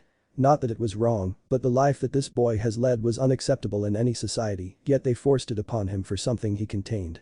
Like his own clan shunned for their companions. I see, that makes much sense, and with the seal applied to my clan, that would be a solid step in that direction. Which is why I have come to make an offer for the seal. Naruto started to speak, but Shibe shook his head. Your goals are admirable and logical, but this is something I and my clan have agreed upon. He reached inside a long coat and pulled out a gourd that hung from a strap. What you have done in allowing my clan to have this seal has earned you a place among us. Though you aren't able to fully join with our Kikai, we wish for you to still have this hive. He handed the gourd over and watched as they swarmed out to meet their host. Now, they will require your chakra, but as to how you and they will bond is not something we have studied, as the bonding is done at the age of 3, yet with your unique advantage, you may still bond with them, though the outcome is unsure. Naruto nodded his thanks. This would be another advantage in the future, as well he now had a full clan behind him. Thank you, Shibe-sama. I will cherish them as the honor that they are and that you have shown me. He was going to try and bond them tonight, that is all, though if or when you successfully bond with them, either internally or externally, please visit our compound so that we may observe the differences. Shibe spoke as another Naruto brought out the tea and sat the tray down before dispelling. He raised a brow at this, but said nothing. A child using the cage bunshin, but logically given the size of this child's reserves it wasn't much. His own companions told him that they were unusually large. Naruto poured the tea, and both discussed what this would mean for Naruto in the future, as far as sanctuaries and training as well as a family of sorts. Not to mention the Aburame owned several shops in the village that would charge him fair prices as he was an honorary clan member. All of this Naruto thought over as he smiled, serving them both tea and speaking of a few things. Academy the next day. It was the first day of classes and Naruto's mission start date. The night before had been painful but unexpected. After Shibe had left, he went through the bonding with the hive. The results were mixed and not at all expected. Half the hive didn't make it through the joining, as the demonic chakra destroyed them, the rest were severely weakened. The other interesting thing was that their tunnels sealed over in chakra after they entered his body. Natural mini hinges, leaving his body flawless in appearance as it was before the start of the process. But the most drastic difference he noted was that his Kikai did nothing but rest and start to breed within him. His chakra and that of the demon feeding, healing and changing the Kikai to match him, left him tired and drained. He only knew that they wouldn't be able to leave his body for a long time, as they would die off quickly and have to adapt his chakra and body in order to survive. For now he would forget about them until they either died completely or became able to live inside him. The chakra depletion wasn't enough to bother him and left him with still more than enough for everything else. But now our blonde ninja in training seated himself in the classroom and looked around, seeing several older students and a few from the clans. Namely an Inuzuka and their dog, giving him a strange look as Shiruba was laying across his shoulders. What's that fox doing here? He turned to look at the Inuzuka. He's my companion just as your dog is yours, Inuzuka-san. He's registered as my nin-kitsune. He smiled, for once glad to have the enlarged canines like the Inuzuka do, as it was a trait that separated them from others as they were more animal in nature. The boy laughed. You keep telling yourself that when me and Sumeru beat the crap out of you, showing what a real companion is about. Causing Naruto to shake his head. You want me to prank him too, san? Which Naruto thought wasn't a half bad idea. Later, soon the two instructors walked into the room, quiet. I am Yamino Iruka, I will be your head instructor, and this is Mizuki. He will be acting as my assistant. The two looked over the students and were fine until both of their eyes landed on Naruto. Well, Urkua's was on the fox and Mizuki's was on Naruto. Both glared, but said nothing, though, which Naruto logged that away in the back of his mind for later reference. The rest of the lesson went slow. He already knew what they were teaching and would take that time to work on the seals he was making for Shiruba. Which he thought if the Inuzuka proved to be useful like the Aburame did, he might even give them the seals as well, in exchange for allowing him free vet care for Shiruba. Many months passed like this, glares, challenges and even more boring lectures on what he already had taught himself. But it gave him plenty of time to leave his clones at home to study and then dispel to give him the information or to train on chakra control, since they were now pushing into the medic level control. The rest worked on the leaf exercise for his elements. But she decided that once he got the seal for the hand seals right, he would have Shiruba learn the cage bunshin too, so they could stay home and work on their skills. As for his class ranking so far, he hung at the bottom. The taijutsu they taught him was all wrong, but he used that one. He failed every test because they had jinjutsu on them. He would randomly profess to becoming the greatest ninja ever or spout off random topics that really didn't mean much. But they all left him pretty much alone, except the Inyazuka. They had a sort of friendship that came to a rivalry whenever they sparred. Naruto of course learned their techniques but found them not usable with the Kitsune companion. Though it made interesting headway into his research into that area. But now it was summer break and he headed home. His Kikai have yet to balance themselves out inside his body. But something told him they would eventually. It was one of the reasons he had yet to visit the Aburame clan house, though the stores were frequented often. Tools, clothes, food, and other essentials he bought from them. He visited Hana once a month still at the veterinarians to let her check over Shiruba, since he started having the kitsune wear weight seals and didn't want to strain the kit too much. The only seal he had managed to finish was the one that allowed Shiruba to start to talk. This used chakra to create the vibrations in the vocal cords and hold their shape as words and sounds. It just took the impulse from the brain, and instead of making yips and barks, it would created words and other sounds. "Thanks Hana-chan," Shiruba said after he hopped back over to Naruto's shoulder, causing the girl to jump in shock. "Did he just talk?" To which Naruto smiled and nodded his head. "How? Our dogs don't develop that until they are much older, and even then nothing that defined in such a short time." Naruto smiled. "It's a seal that converts his thoughts that he wants to say, with chakra to create it to sound patterns of words."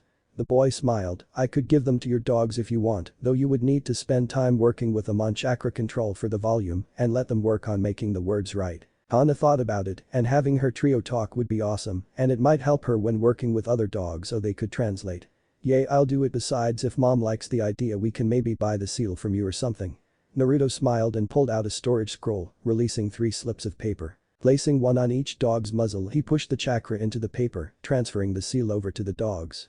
Before the papers flashed to dust, the faint outline of the seal was visible before it stretched and wrapped around the head of all the dogs as it sunk into their fur to become invisible. There, now depending on their chakra levels, their control and their own intelligence, they should be pretty fluent and understandable in a few days. He said, looking over the dogs to make sure the seal settled into place and was happy with the placements. "But yeah, if your clan likes the seal, I'm sure they might even like the other one I am working on," he said with a mysterious smirk. Hana just smiled, seeing as if this was a sample of the kid's sealing ability, and this worked out for his own companion. It would severely help the younger children in her clan adjust to working with an Incan. Can they still understand and use their own language? He smiled. "Yay, they can, so it can still be a secret, as I only wanted to better understand Shiruba, but the other seal will help them learn and use jutsu like we do." He smiled. Naruto was so glad that people were liking his seals. That and his plan to build up the village away from the Uchiha was also working. The only good Uchiha is Itachi or a dead one. He thought darkly, wondering how his many times rescuer was doing. "Well, thank you Naruto-kun. After I work with the triplets I will show it to my mom, she's the clan head after all, so it's up to her if she wants the seal for the whole clan or not." Hana knew she would take it with a grain of salt since she seemed to dislike the boy for some reason. "Well, we will see you next month. Come on Shiruba, we need to go train, your control is still not that great," Naruto said after he started walking to the door. "But Sen, I haven't been working as long as you," the kitsune said as he followed Naruto out the door, causing Hana to crack up laughing. As they were walking out of the compound, both stopped, catching the now familiar scent of Tsumeru and Kurama. Looking around the corner, "I know you two are there, I can smell you, and so can Shiruba." The two aforementioned Inyazuka and Ninken came around the corner. "Dang it Naruto, you're just as hard to sneak up on as mom." The boy and dog smiled. "Well, that either means you need to learn to cover your scent better or not sneak up on people from downwind." Naruto smiled at his friend. Shiruba ran over to Tsumeru and they started rolling around playing with each other. "Alright maybe, but you're the coolest person in our class. I don't see how you fail, after all you helped me study all the time during lunch," Kurama said as he was trying to wrap his mind around it and failing. Naruto sighed. Well, he would test out Kurama on if the boy could handle the truth, so to speak. "Well, if I told you it dealt with an S-class secret and that people are stupid, would you agree with me?" Kurama, if he had dog ears, would have perked up at that. Instead he settled for nodding. "Well, the Hokage made a law so anyone that wasn't old enough to remember wouldn't be told. So that's why the adults kick me around." He smiled sadly as he watched the other boy for any signs of doing the same to him. "Well, the 4th Hokage didn't kill the Kyuubi, you can't kill them, just contain them, or in his case seal them." He waited for the gears to fall into place. "So he didn't kill the demon, instead he sealed it. Well then why does that have to deal with you?" Naruto sighed again as he really wanted to share this with someone his own age. "Let me ask you a question first. If I sealed a kunai into a scroll, does that make the scroll a kunai?" He watched for anything that might make him regret telling the boy. Kurama tilted his head, thinking and looking much along the lines of what does this have to do with it. No, that's just stupid. He paused, a light going off. He sealed the demon into you. To which Naruto nodded. But why? Why not a scroll or something else? Naruto let out a breath he didn't realize he had been holding. Well, because it has so much chakra that it would break the seal, but since it was sealed into a baby, the body would hold the chakra and pull on it to keep it weakened in there. He looked up at his friend. You hate me too now, don't you? Kurama was a bit shocked. Hell no, I mean you're not a demon running around killing everyone. Though that really explains why you smell like a fox. I always figured it was because of Shiruba, but then my whole clan smells like a dog, even without being around them. He tilted his head to the side, but like you said, you're not the fox, but the scroll it's stuck in. He nodded his head with a note of finality. Naruto could have hugged him at that point. Thanks, it means a lot that I have at least one friend that knows and doesn't think any different. The Inyazuka came over and wrapped his arm around the blonde, giving him a noogie. Nah, just means Tsumeru and I are going to have to work harder to beat you with your demon battery. He laughed and the Ninken barked in agreement. Well, Shiruba and I were going to go and train to work out some moves for us to use together, like your clan does. It's just we're not straight fighters like you are, so it's not easy, but who knows, I figure everything else out on my own, so why should this be any different? The Inyazuka and his dog were looking at their friend in a twisted understanding. They knew Naruto was faster than them. Even he was more flexible and hurt like hell when he hit, but they could see he was stronger. Well, aren't kitsune usually tricky? Like maybe Genjutsu style attacks rather than head-on ones? He asked out loud in thought. I mean, if you could figure out a version of the man-beast clone, that would be useful. He worried his lip. I would try and help, but they're clan secrets. Maybe you could talk to mom or maybe Tsume, since she's the alpha for the clan, she would know more. The blonde nodded at the mention of Genjutsu. It was really an area that he hadn't found a need to learn himself, but maybe working with Shiruba it might work, and it would be interesting.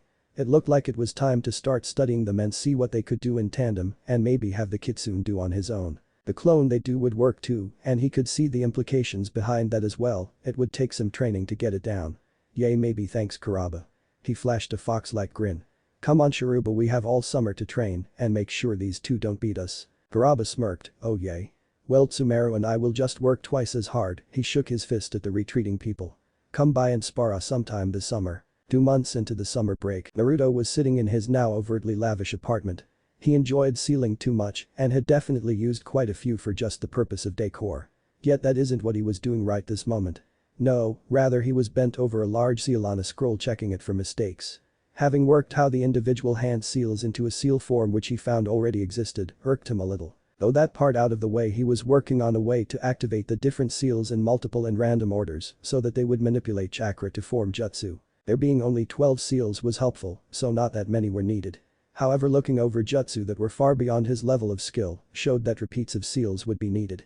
The idea of a limiter seal like the ones used in flash tags had crossed his mind. Ugh, it won't work this way. He rolled the scroll up and put it in the shelf of not a clue which held several attempts of many different seals he was working on. Standing up he stretched, his back cracking before he looked around the room. He flared his chakra to signal his clones to disperse. After a letter to the Hokage about how small his apartment was and if he could just buy the building or give him a better apartment. Well, the Hokage bought the building and sent the rent to Naruto. But he used his clones and studied up on construction and some house architecture. After that he took over the top floor and turned it into a penthouse lab. He still checked on his Kikai, but they had yet to last longer than the hatching of the next generation, though they were adapting to his unique chakra better. He figured at this rate another year before they would even do more than feed and breed. But there was really nothing he could do right now for them than hope. Which is why his attention turned to the memories from his clones. He was up to the second level of elemental manipulation, which he smirked at. Something he could do this summer, as he pulled the scrolls Jiraiya had given him, looking back through the list of jutsu. The wind blade and hidden mist techniques were the two he was working on. He could keep up the mist for almost an hour now, but the wind blade kept moving it. He was determined to find a way around that. So he created the air blade, feeling the way his chakra moved in it. When it dawned on him that the air was pushing outward from the blade, he focused on having the wind cycle inward. Of course, this made it much denser and had a slight whistling sound he barely heard. Which to him meant no one would hear it. Dismissing the blade, he summoned the mist in his lab and then reformed the blade. The effect was noticeable as the blade sucked in the vapors, pushing them out the end of the blade. With a sigh he dismissed both. Shiruba, come here. He waited on the kitsune to come into the room, which the silver fox soon appeared in a streak of speed. Good, now we are going to work out how to teach you jutsu without seals, since I can't get that seal to work. Well, I figured out how you do that clone thing, you stopped using seals for it. The kitsune said with a smirk in his voice. From what you made me read, pout, all the hand seals do is help control your chakra into a pattern to create the jutsu.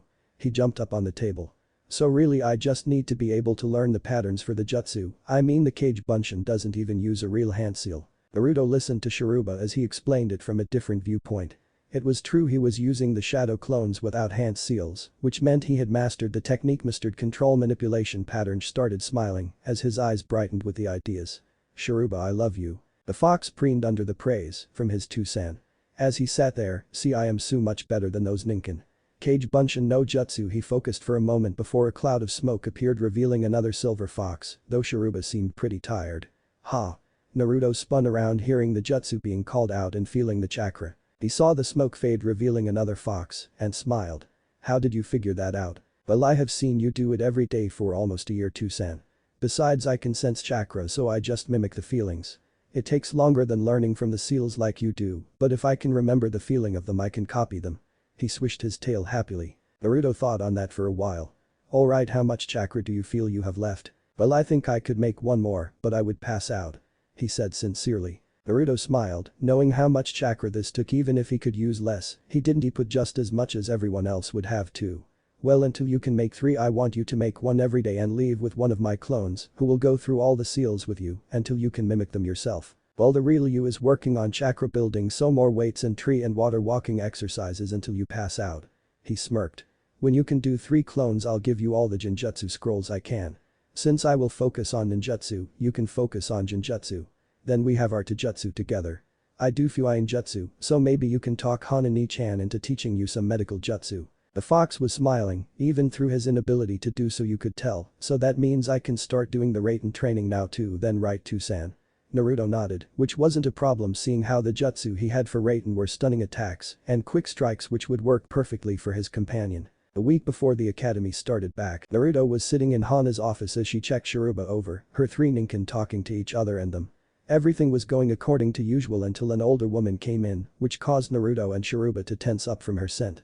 She was the alpha, they couldn't explain it, but that is just the smell she gave off. Hana, what are you doing? Hana jerked up and looked at her. Sume-sama, I was just giving Shiruba a checkup for Naruto. The woman looked from Hana to the fox and then to Naruto. She sniffed. The scent of fox was heavy in the room between the fox and the boy himself. She could have sworn she heard more voices than just 2 people. Who else was here? I heard them talking when I was passing by. The young Inuzuka looked to Naruto, who just nodded a little bit since the ninkin could speak just like they could now. They had picked up how to do it rather quickly, which must be because they grew up listening to it, along with the joining they went through seemed to increase their intelligence. Well, that would be the ninkin and Shiruba. She scratched the back of her head in a gesture she picked up from the blonde. You see, Naruto made a seal that let Shiruba talk and I let him put it on my ninkin. Shiruba, sensing the slightly hostile and disbelieving air, yay 2-san let me talk like he does and did the same for Hana-chan's ninkins, isn't that right? He spoke, causing Tsume's brows reach her hairline. The 3 dogs decided to speak up and save their friends. Yay, Naruto put the seals on us, which was really weird but cool at the same time, so we could talk and it let us understand better too. They started talking and each would pick up where the last one left off. It was kind of creepy, but they were triplets. Tsume looked at the dogs as they spoke, back to Hana, Shiruba, and then to Naruto. Let me see the seal. She ordered, to which Naruto pulled out the scroll and popped one out of the storage seal and handed it to her. See, it connects the thoughts they want to voice to their chakra and vocal cords. So it produces the words. Like we do. He started to speak slowly but got more confident as he went. It took them almost 3 months to get this good. Though they can still speak through their usual ways, I just wanted to do something nice for Hana since she helps me with keeping Shiruba healthy. Tsume may be crude and very much an animal when it came down to it, but she knew quite a bit about sealing. Not enough to be considered a master, but enough to do it for the simple seals. She looked over the seal and noticed it shared similar ties to a few mind control seals, but it tied it to the body from its own mind. What's the chakra have to do with it though? Our ninkin learn to speak on their own if they choose. Naruto unabashed, well, it's to help heal any damage to the cords, and using the chakra helps build control and reserves for your ninkin. It's how Shiruba has started to learn some jutsu on his own. He said proudly. The witch Tsume looked between the boy and the fox. She wanted to be angry that he was here, but he was only a pup. One that seemed to take after her clan with working with a canine. Everything she thought of to make her hate him faded now that she was talking to him. It all fell on the fox he had sealed inside, not him. She cursed herself for falling into the mindset along with the rest of the village. Well, you give my clan the seal and you can have free treatments for him here. I'll even see if we have any jutsu that might work for you that we don't use because styles have changed. But no telling anyone about this seal or that our clan is sharing jutsu. Got it, pup? Naruto held his smile inside as he tilted his head to the side in a submissive gesture that she picked up on. Yes, Tsume-sama. This seal will make your clan stronger and the village since the Uchiha have fallen.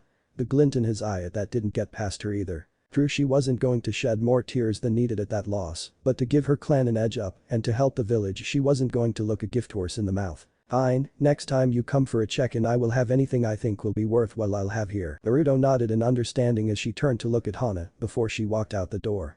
Everyone there sighed as a relief flooded them. He unsealed a large stack of the seals and handed them to Hana, just remind her that the seal should be used after bonding with an Incan. To be safe. Also, I did not change Kiba and Akamaru to Kuraba and Sumeru, they are different people, there are other Inyazuka out there, Kuraba is Kiba's older cousin. Remember, Naruto spent 2 more years in the academy than everyone else. My World Academy is a 2-year program, 1 year basics, the next year is Genin graduation. Sadly, Naruto took that step 3 times. So he has had 3 different sets of classmates. The first year held Kuraba, the second graduating year held Neji and his team, and then the third held the ones from the anime and manga. I hope that clears up any issues. To answer some questions, yes, I will be bringing back the construct jutsu so he can play puppet master with them. However, that would be after Kaiu-chan wakes up from his sleepy time. Skills: Naruto, the jutsu.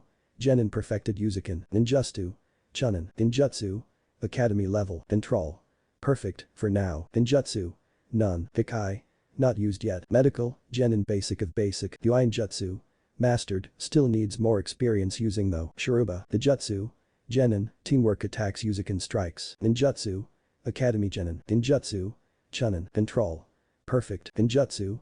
No hands. Medical, Chunin, Bitsune, none yet. Kaiu will train that. Now that is out of the way, I hope that clears things up and leaves them just a little stronger than the rest of his class. As for pairings, I'm not sure if there will be any, but I will take suggestion. Hokage. Last year in the academy, Naruto, now 11, stood a little more than 5 foot tall, his blonde hair grown longer, but still pulled back leaving the bangs to frame his face. Stood in the back of the classroom, he couldn't wait for this year to be over. He ran a hand to straighten out his clothes, dark blue Anbu style pants and closed-toed shoes that were flexible. His shirt, the same dark blue, was sleeveless to reveal the full-length sleeves of the black ninja mesh shirt he wore under it. A modified black trench with a uzumaki swirl on its back and blue, hung open with several pockets for scrolls. At his side sat probably the largest fox anyone had ever seen. His twin tails twitching as he sat on his haunches, Shiruba's head coming to Naruto's waist. This would be his last year here and he couldn't be more grateful. Failure passed the exam, he was already a Genin. The Hokage had taken care of that last year, in private of course. But he was interested since Tsume's son Kiba and Shibi's son Shino would be in his class this year. So he would have friends of a sort. He did miss Kuraba, but he was graduated and doing missions now for a few years. He simply sat in his seat and waited. It didn't take long for last year's students to make their way in. It seemed he was in the class for heirs. Which after the losses of the Kyuubi attack, many had sought to refill their numbers. Hyuga, Akamichi, Nara, the Uchiha, Inyazuka, Yamanaka, and several others including civilians that sought the glory of ninja life. He motioned for Shino to sit with him, getting a nod from the boy. He was soon joined by Shikamaru and Choji. Shino looked at him strangely, if it could be said as such, from within his coat and glasses, before a single Kikai flew over and crawled up the boy's sleeve. Naruto just nodded before he returned his gaze to the other two. I'm Naruto Uzumaki, I already am familiar with Shino. He nodded his head to indicate the Aburame. Troublesome, the Nara said. I'm Shikamaru and this is Choji. He indicated the heavier boy that was currently eating handfuls of chips. What's with the kitsune? Naruto smiled, looking down at Shiruba. He is my companion, much like the Inyazuka use Ninken or the Aburame use their Kikai. To which he felt the boy's Kikai move out of his arm and fly back to Shino. The other two boys seemed oblivious to this action. Shino seemed to be thinking, which Naruto knew it was conversing with his hive. You are the one father spoke of. To which Naruto nodded, he had yet to have the Aburame look over his hive. I suggest you visit soon, father would be interested in this development. Naruto nodded his agreement, it was long overdue. Perhaps you would escort us there after classes today. To which Shino nodded. The whole conversation had caught the Nara's attention. As he had known Shino for several years and had never heard his friend talk so much in a relative amount of time. He would file it away for later, as right now interrupting them would be too troublesome. Things continued on until two girls, one blonde and one with strange pink hair, walked in together only to stop and see only one seat near the Uchiha. They both started a catfight over who got to sit there, shouts and yells disrupted the rather peaceful classroom. This was what Iruka and Mizuki walked in on. Quiet. He coughed after yelling, "Now take a seat so we may begin. If you refuse to follow my rules you will be out the door and off the list to be shinobi." The class quickly settled down. "Now we are going to spend today evaluating your skills so we can adjust ourselves or work with you on them." He placed several papers on the board that held categories and names of the students. "We will begin with a written test.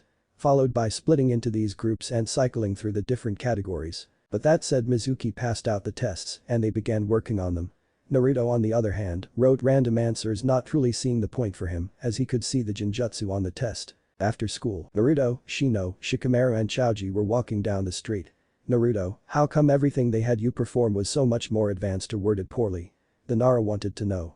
It had confused him how the blonde was being treated and the fact that Naruto simply seemed to let it wash over him. Naruto sighed, "They dislike me for something that happened on my birthday 11 years ago.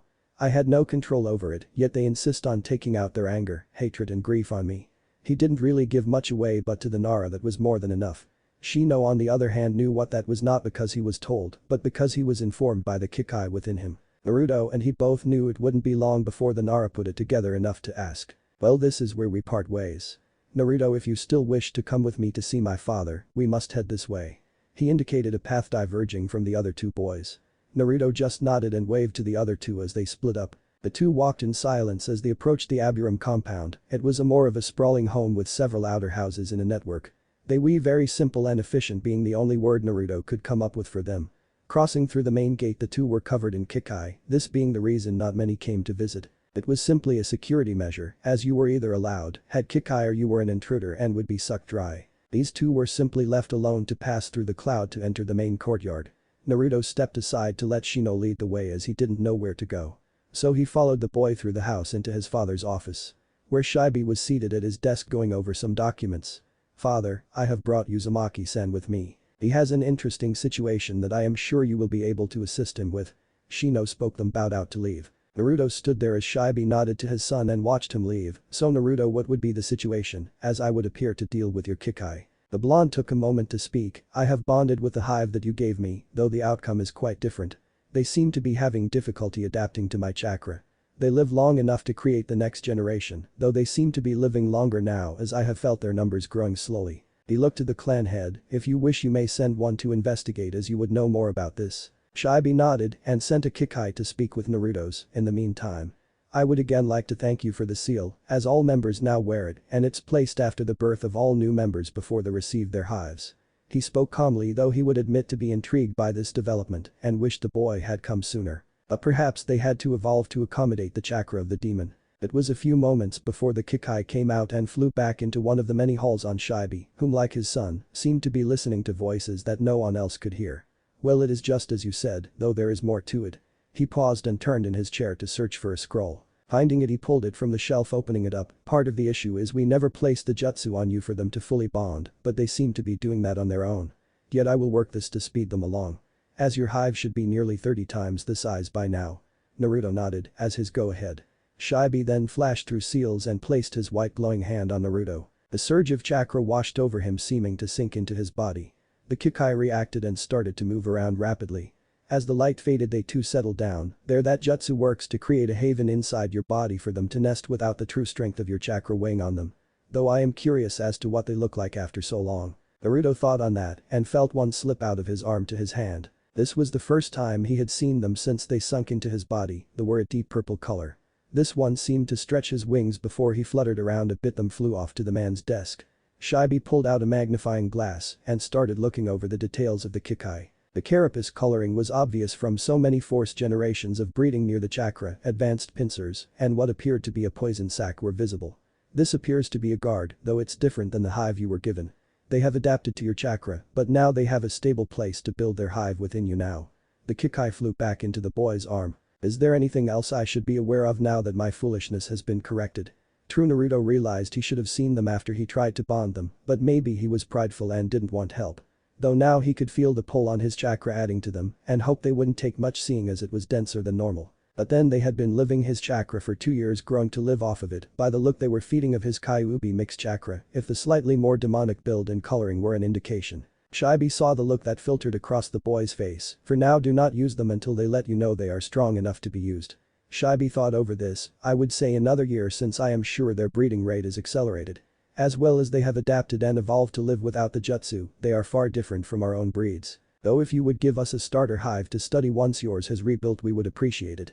Naruto nodded, he wouldn't screw up like this again. They spoke more over the Kikai and what Naruto could expect over the next several months as his colony grew in size and adjusted to the jutsu and his chakra.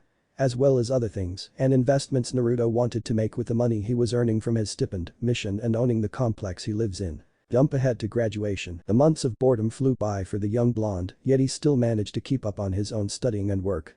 His grades were worse than anyone's and effectively placed him dead last of his class once more. Yet today would be the practical end of his mission and pretending to be stupid or just failing his classes. He had just been called into the exam room and performed 2 of the 3 required jutsu, a henge and the substitution. Now it was time for the part that he always failed thanks to someone using a henge on his clones. Though he believed it was Mizuki, today would prove everything. Now Naruto, if you fail this test again you will never be able to be a ninja. Iruka stated, with a tinge of worry for the boy who seemed to strive so hard for the role. Slowly going through the hand seals he summoned several regular bunshin. He knew they were fine, yet once the smoke cleared there were several half-dead looking clones either laying or floating around the room. Iruka shook his head sadly, I'm sorry Naruto, but you fail. Mizuki interrupted, come on Iruka, cut the kid some slack. No, it's the rules, I won't bend them, I'm sorry. Naruto shook his head and walked out of the room, taking his seat near Shino and his friends. He just looked down at Shiruba and gave him a wink. It would all soon be over. But for now Iruka walked out and gave some announcements about meeting back here in 2 days for team placement for those that passed and for those that didn't, good luck in whatever career they chose or he would see them next year. Naruto and Shiruba walked outside and mingled around the training field acting depressed over the fact that he didn't make it again. Though inwardly he hoped that this would end his ruse of being a failure, though almost 4 years of the stigma would be a bitch to wear off.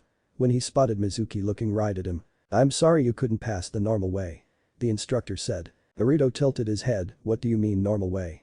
Is there another one? Mizuki hid his smile, yay, but it's not as easy as these tests, I don't know if you will be able to pass it. I can do anything, come on Mizuki-sensei, let me at least try. He gave a small pout, even Shiruba had whined a little. I got the brat now, well this is what you have to do. Hokage's office, and I am supposed to bring the forbidden scroll to the clearing tonight by 9.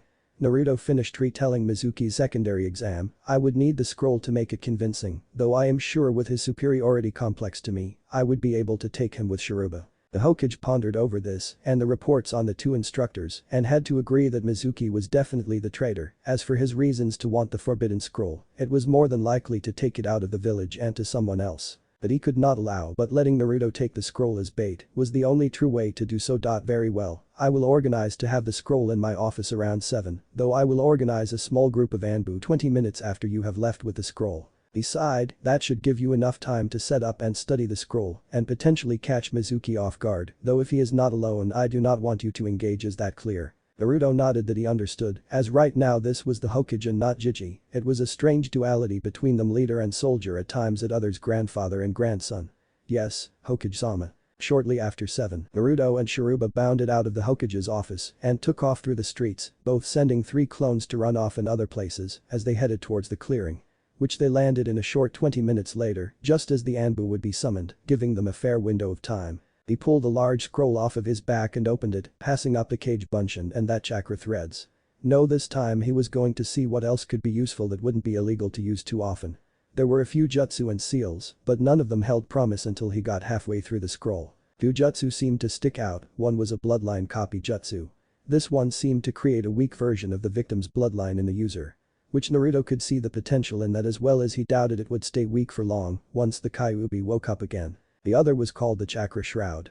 Reading through its description, the jutsu basically creates a layer of chakra over your skin that constantly drains on your chakra, however it deflects most weapon attacks and would reduce a fair bit of damage from jutsu. Naruto could see why that could be an issue for most people, but for him chakra was readily available should he be forced into pulling on the Kyuubis.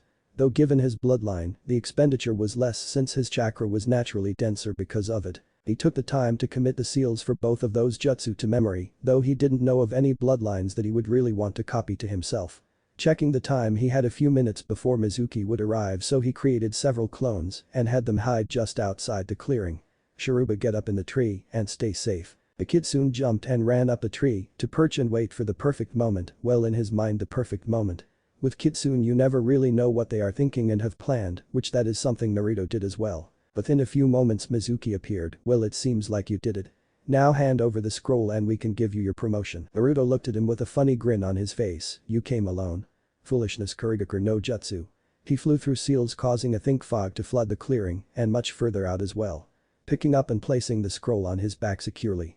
By order of the Hokage you are under arrest for treason. Mizuki looked around and couldn't see anything. How did the brat do this? It must be in that scroll. You think a little fog will save you from me? Naruto's voice came from all directions. Not really, but it's enough that I can get you. His clones from earlier lunged out striking at Mizuki from all angles with the Uzukan fists, pulsing chakra into the man's pathways disrupting and rupturing several of them. We don't need to see you can hear you and smell you. From above Mizuki heard a different voice. Raiden. Kitsune shock tackle. The sound of electricity crackled through the mist before it collided with Mizuki, surging through the man's body, causing him to scream as the moisture in the air only served to dampen him and increase the power from the Raiden attack. Soon to be followed by a silent thud of an unconscious man. Dismissing the mist jutsu, he quickly tied the man up and ensured his own headband was tied snugly around his bicep and put the collar with the leaf plate on Shiruba. Then he tied up the unconscious traitor before hefting him over his shoulder and giving the Kitsune the forbidden scroll. They took off for the tower. Hokage's office. Naruto and Shiruba jumped through the window and soundly tossed Mizuki to the floor near the old man's desk. Got him, alive. Naruto looked to Shiruba who quickly trotted over and let the Hokage take the scroll back. Would you like the full report or just the last few hours? The Hokage looked at the Chunin that was knocked out and tied up laying in front of his desk. Then back to the young boy who had done all of this with the help his Kitsune. No Naruto, that will be fine, given the severity of what may have happened with the scroll. I have observed the entire encounter through my crystal. He waved his hand to indicate the small orb that sat on his desk. I will have the traitor sent to Ibiki for questioning. Now though I want to know what jutsu you managed to pick up from the scroll, as I saw you use Kage Bunshin, I can assume that you already knew of that skill. Naruto nodded. I had time to also learn the chakra thread, not lying, but stretching the time that I learned that one in. I also memorized the signs for the chakra shroud, which I believe I could use efficiently for periods of time. The Hokage didn't detect any lies from the boy, and given the time those two skills would be the least of his troubles if he managed to get any other skills from the scroll. Those two will not be difficult for you, but I would suggest you keep the shrouds used to a minimum. The thread given your bloodline may end up more of a weapon than just a skill. Naruto had come to realize that as well but didn't show a voice that he could do so. I see, I will look into that. Now, is there anything else, Hokage-sama? Sarutobi looked at the boy. Yes, unfortunately there is. Hada Kakashi has requested you specifically for his team.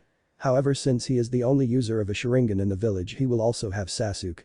He watched Naruto twitch at the young Uchiha's name. I request my actual scores from your and Jiraiya's exam be the scores I am to qualify with for team placement.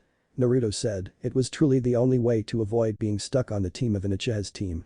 Those results should place me as the number 1 student and remove any chance of placing me on his team because that would be an unfair advantage to have the two highest ranked genin together. The Hokage smiled slightly. Though he didn't know how he was going to tell Kakashi. Well, with you being the rookie of the year, 4 years in a row, that would more than likely make your team yourself, Kiba and Sakura, but I don't see you keeping her alive, the Hokage said. I will not break up Asuma's team, which is the Ino-Shikacho combination, but I can place you on Kurenai's team. Since you are similar to the Inuzuka with Shiruba, it won't disrupt her dynamic and we will place Kiba with Kakashi. He muttered more to himself, so that would give you Shino and Hinata as your team. Naruto thought it over and felt slightly sorry for Kiba, though he took to the rivalry with Sasuke. He didn't really know Kiba all that well, but he was slightly worse than he and Kurama were the first 2 years. I think that will work out better. The rivalry from Kiba to the Uchiha will drive him to suicide, he hoped. Well, that's settled. I will inform the Jounin of their teams tomorrow, and here's your pay and bonus for completion of the mission. The bonus was for bringing him in alive to question. Sarutobi handed over the envelope with quite a bit of money in it. Now I will be placing this mission in your file, though not the length of time it lasted. He smiled as Naruto looked up from his pay and smiled back. Having a solo C-rank mission as a genin is a tremendous start. Oh, before I leave, Jiji, how come you don't use Kage Bunshin to do your paperwork? He laughed as he and Shiruba jumped out the window. The relief of being done with acting and being treated as if he were stupid and not having to be stuck with the Uchiha washed over him, and he decided that no training tonight to celebrate. Down in meeting. Next day, Sarutobi sat at his desk as he looked over the group of Jounin. Asuma, Kurenai, Hayate and surprisingly Kakashi was on time. Though that may have been because he told him 9 AM and everyone else 11 AM. But who cared, they were all there. As you know, you 4 will be taking on teams this year. Though with recent events I have had to adjust your teams with the release of some previously classified information. He enjoyed building up the suspense, coughing to clear his throat. With this information, Kakashi, I have to deny your request for Naruto Uzumaki. He passed out the correct student file for the Jounin to look over since he, Jiraiya and Ibiki all had a hand in testing the boy's skills. As you can all see, he is the rookie of the year, as such I cannot stack the teams. Kakashi along with the other Jounin looked over the boy's scores and true ability levels. Hokage-sama, you can't be serious, there's no way he could. Kakashi, Naruto as of last night completed a C-rank solo mission to track down and capture a Chunin who had stolen the Forbidden Scroll. I think my judgment along with Jiraiya and Ibiki's on the boy's skills should be more valuable than that of a Chunin instructor. The Hokage stated with a bit of killing intent leaking. The rest of the Jounin nodded, though Kakashi didn't look so happy about it. Would I have gotten him if he were the dead last? No, he requested several years ago to never be teamed with a Sharinganer and a Uchiha. The Hokage said sadly. He can remember most of the attacks against him when he was younger, being fire jutsu and the Sharingan being visible far too often. It's better if they aren't teamed, as he would do nothing to help Sasuke and would, given the chance, just let him die. He remembered hearing Naruto mutter his thoughts on the Uchiha a few times. The only good Uchiha is a dead one, or Itachi, I believe were his exact words. I can't fault the boy for his sentiments, but given Sasuke's personality and desire to kill Itachi, I think we all know which side Naruto would take, given Itachi was Naruto's primary rescuer from most of the attacks on him as a child. The gathered Jounin hid their reactions to the fact that Naruto would gladly let the Uchiha die than help him, but the small story that the Hokage gave them they could understand. If that was the worst thing about Naruto, they could handle that. Kurenai spoke up, so then what will the teams be? Well, Team 7 will be Kiba and Inuzuka, Sakura Haruno and Sasuke Uchiha with Kakashi. He handed him the stats on his team. Team 8 will be Shino Aburame, Hinata Hyuga and Naruto Uzumaki under Kurenai. Handing her the team adjustment stats as well. 10 will be the new Ino Shikacho combination under Asuma, and 11 will be with High 8, and there was no changes to your selection. He pulled out his pipe and lit it, taking a few drags. You are all dismissed, team pickup will be tomorrow at noon. They all filed out with the exception of Kakashi. Hokage-sama, please reconsider. Sarutobi looked into the one eye of the man Kakashi. Naruto would rather resign being a ninja than being placed with an Uchiha, and he wouldn't respect you because of that eye. That, and I know of the council's orders for you to focus only on Sasuke. Kiba will have his clan to fall back on, Sakura will worship and do whatever Sasuke wants. Just as the council had her trained. I will not put Naruto on your team for the fear of him quitting, killing him, or going rogue. Surely the boy couldn't be capable of killing, yet he would hesitate. Not with Sasuke, he wouldn't. He doesn't see him as human, just trash that needs to be taken out. The only reason he hasn't yet is because I promised him that he wouldn't be teamed with him. That's the end of it, and please drop it. It's what he wants, Sarutobi pleaded with his eyes to the man. Also, given the request reviews I have received, Naruto will be using chakra threads in an interesting way soon, via the help of his nifty little bloodline, and if you can guess what it is, hands you a cookie eye. Those that were asking about Kyuubi, he'll rear his fluffy head in a few more chapters once we get to Wave. Council chamber. The council elders and Danzo were seated in the darkly lit room, looking over the Hokage's listed arrangement for the new teams. They were frowning, their plans to keep the demon under their thumb were going astray. Hiruzen is becoming a problem with that boy, treating him as if he were human. Danzo finally spoke, breaking the tense silence. He should have been turned into the weapon he is meant to be. He keeps saying that it's not what the fourth would have wanted. I want to know why. The other two elders looked to each other. It wasn't known to any but them and Jiraiya who the boy truly was. Well, not even the Hokage and the Toad Sannin were aware that they knew. Danzo, though we agree with you that the boy should not have been allowed to become what he has, it is best that you do not push this, or it could be far worse for us in the village. The mayor warned, speaking up to quell the war dog. Why? Why should I not force that boy to his knees and to train him into a weapon for our village? He may be old, but games of subversion and deceit were tools as natural to him as breathing. The female elder sighed. It's because of who his parents were. Should that become known to him or to any others, it could lead to things that our village could not hold against. Kaharu sighed. For now his unwavering loyalty to this village and the Hokage is enough. As ninja we all have secrets, and some are enough to destroy anyone with, but a word of them. Danzo. The veiled threat in her words was not unnoticed. I see. Danzo considered the weight of them, knowing that should he lose their support, they would save their withered hides and spill everything to Hiruzen and the rest of the council on him. That is as it may, we do not fully understand the seal that Minato used on the boy. It's unlike any other Jinkurichi creation seal we have ever seen. It very well may have completely locked the presence and power of the demon away. Hamaru said, in an attempt to sway Danzo away from any further thought. Should the seal be broken, or the boy killed, the demon will be as well. That is all we have been able to decipher of it. I for one do not wish to risk the slimmest chance of that beast coming back to finish what it had started. The wrinkled old hand grabbed a list.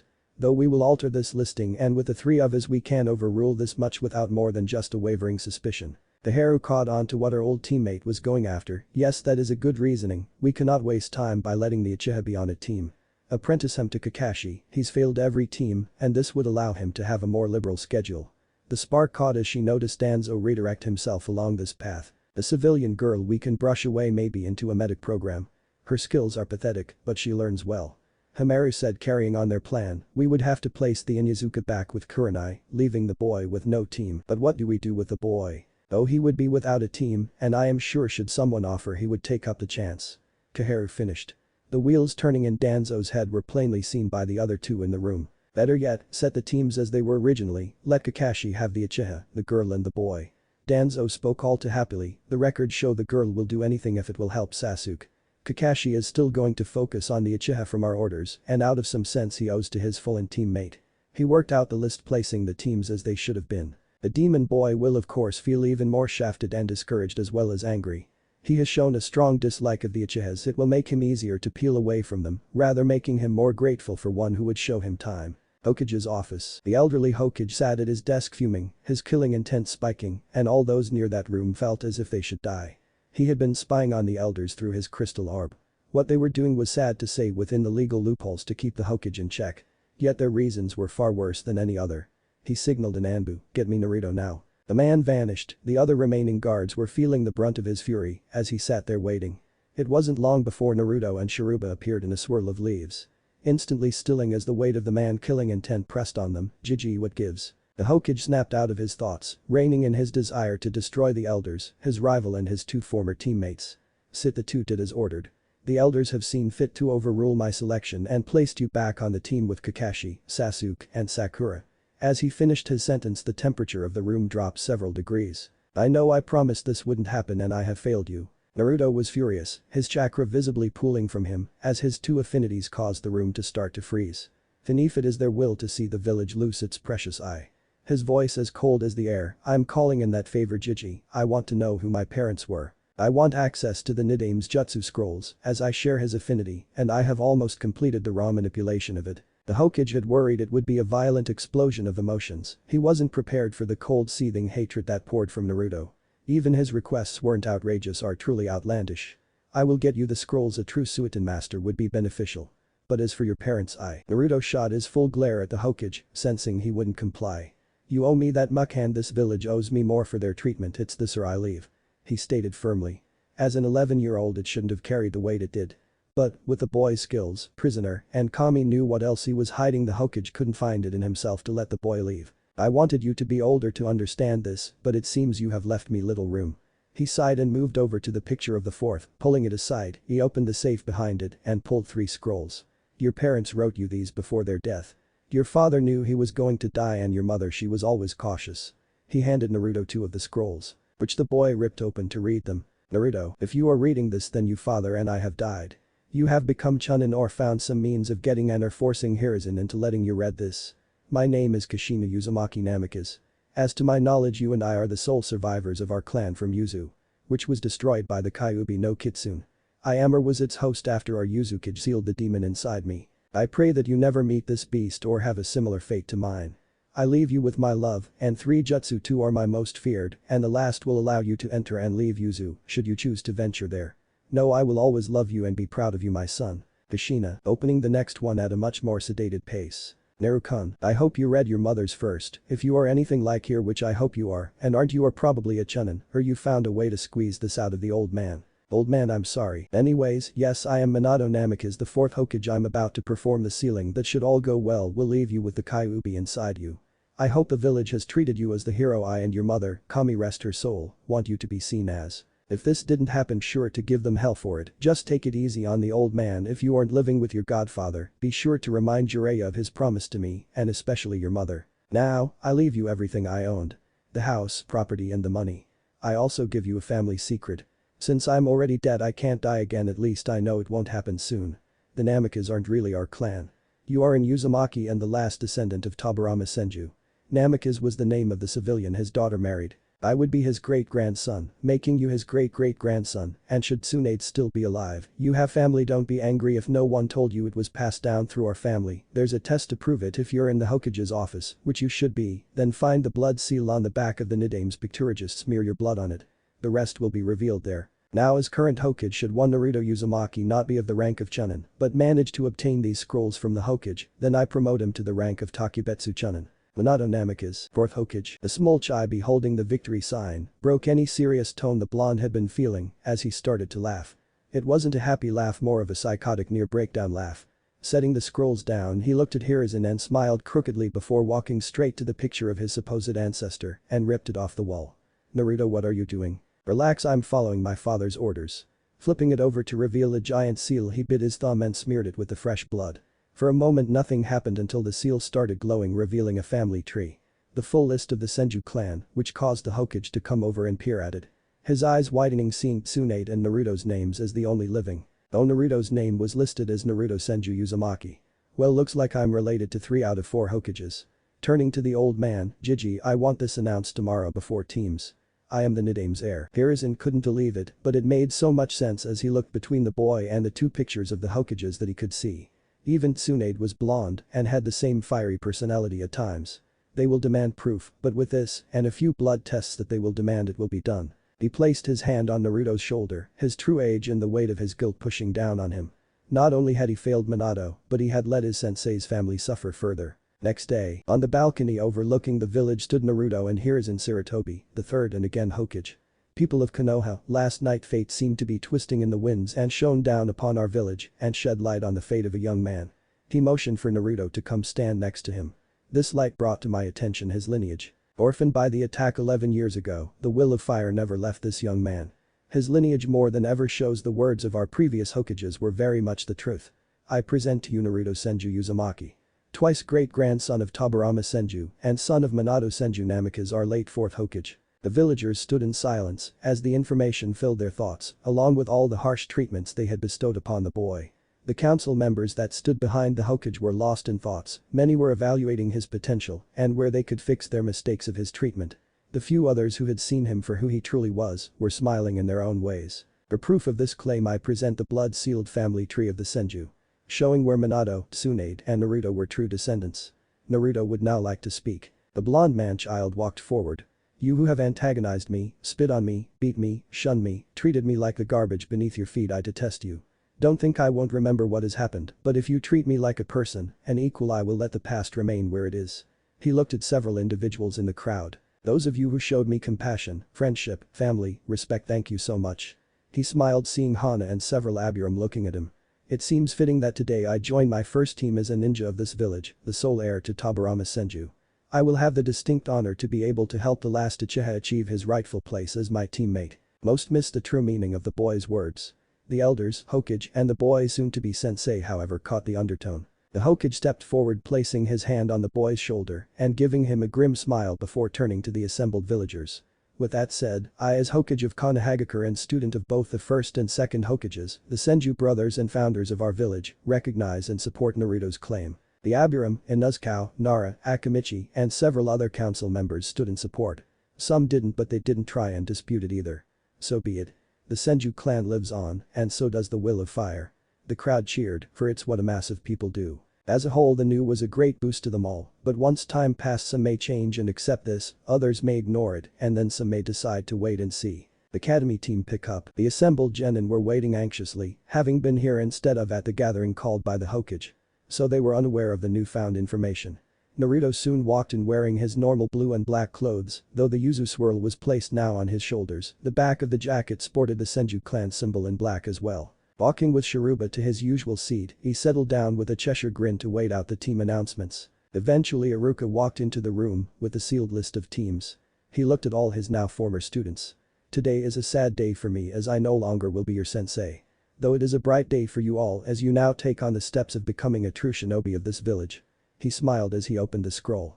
I will now read of the names. He went through a few teams of students that Naruto didn't bother to listen to. Kiba Inuzuka, Hinata Hyuga and Ashino Aburame will be on Team 8 with Kurenai.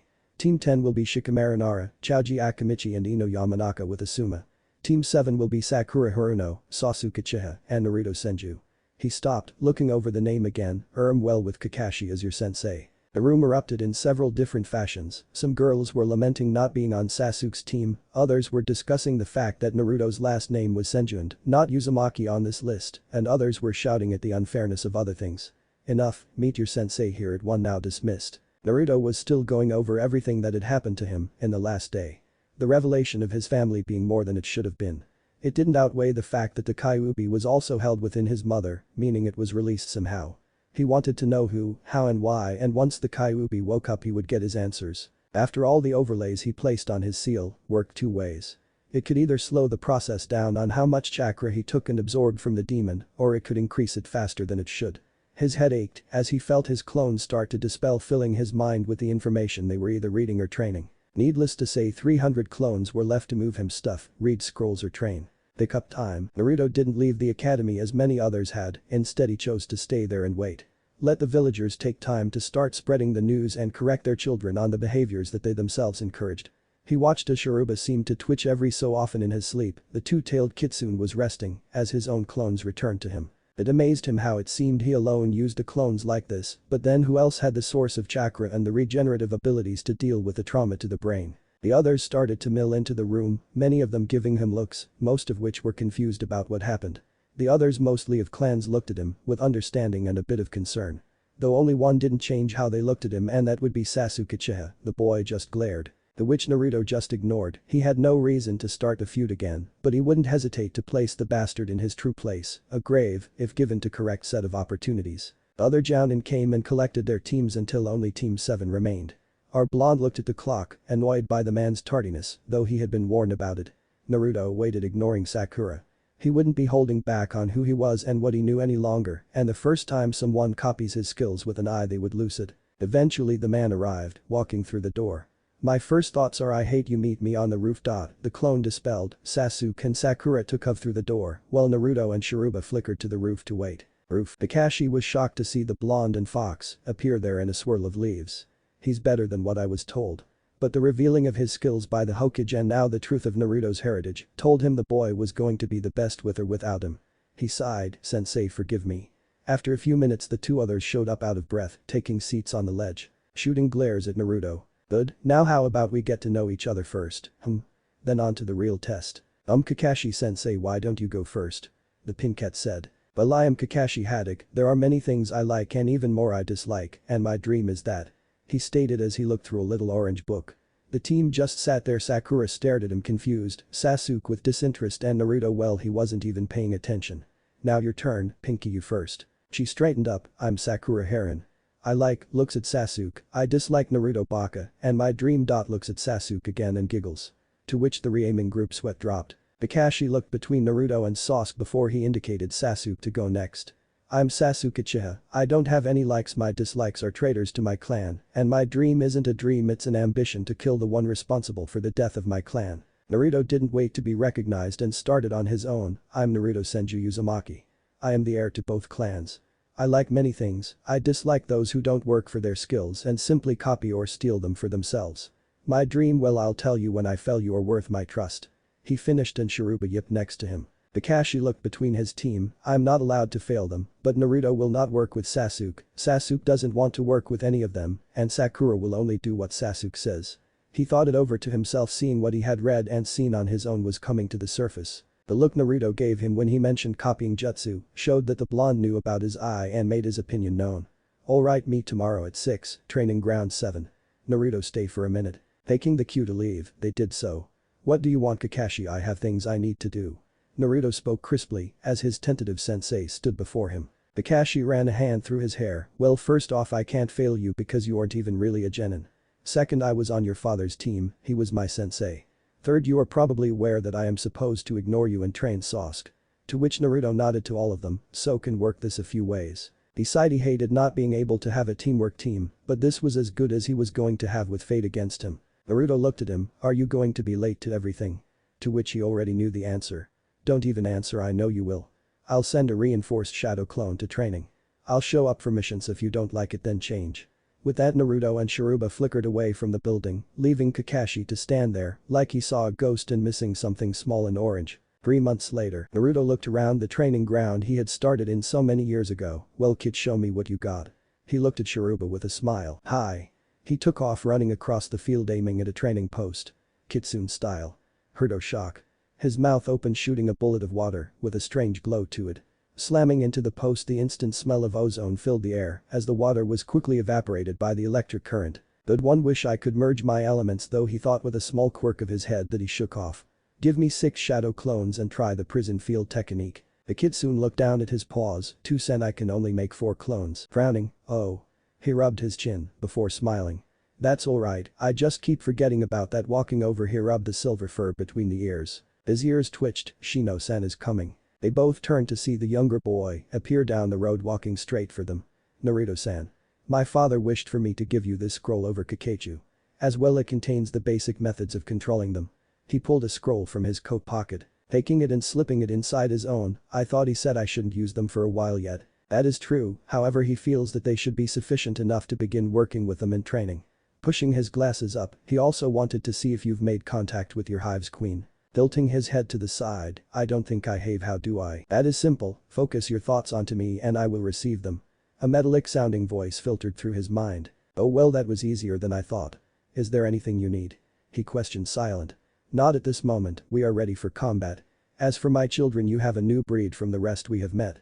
Take us to the elder, there are some from this cycle that are close to expiration. They will be given to learn from." Nodding mentally, "It seems she wants me to visit your father again, to have him learn about the differences." Logical deduction, "It seems your queen is highly intelligent." Stuffing his hands in his pocket, "Father isn't busy at the moment if you wish now." "Hum along kid," looking over his shoulder before turning back to Shino, "That would probably be best. I would rather know just what they are capable of before I end up using them in battle." Aburame compound. A steady buzz of beetles filled the air as he was led into the study. "Aburame-sama." He nodded his head to the man sitting behind his desk. The exchange of Kikai was swift. "Uzumaki-san."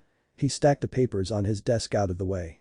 "It seems to be that time then." "Yes, my queen informed me that my hive is much different than the original and she expressed to have you examine them to determine the difference."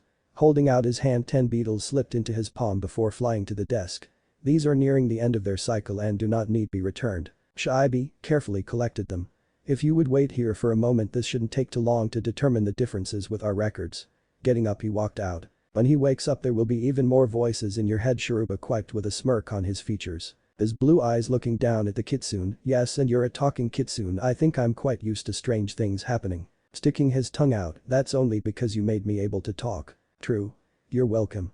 He winked with a smirk. "Oh yay, Shiruba, are you thinking I'm replacing you?" He noted the fox look down. "It's not going to happen."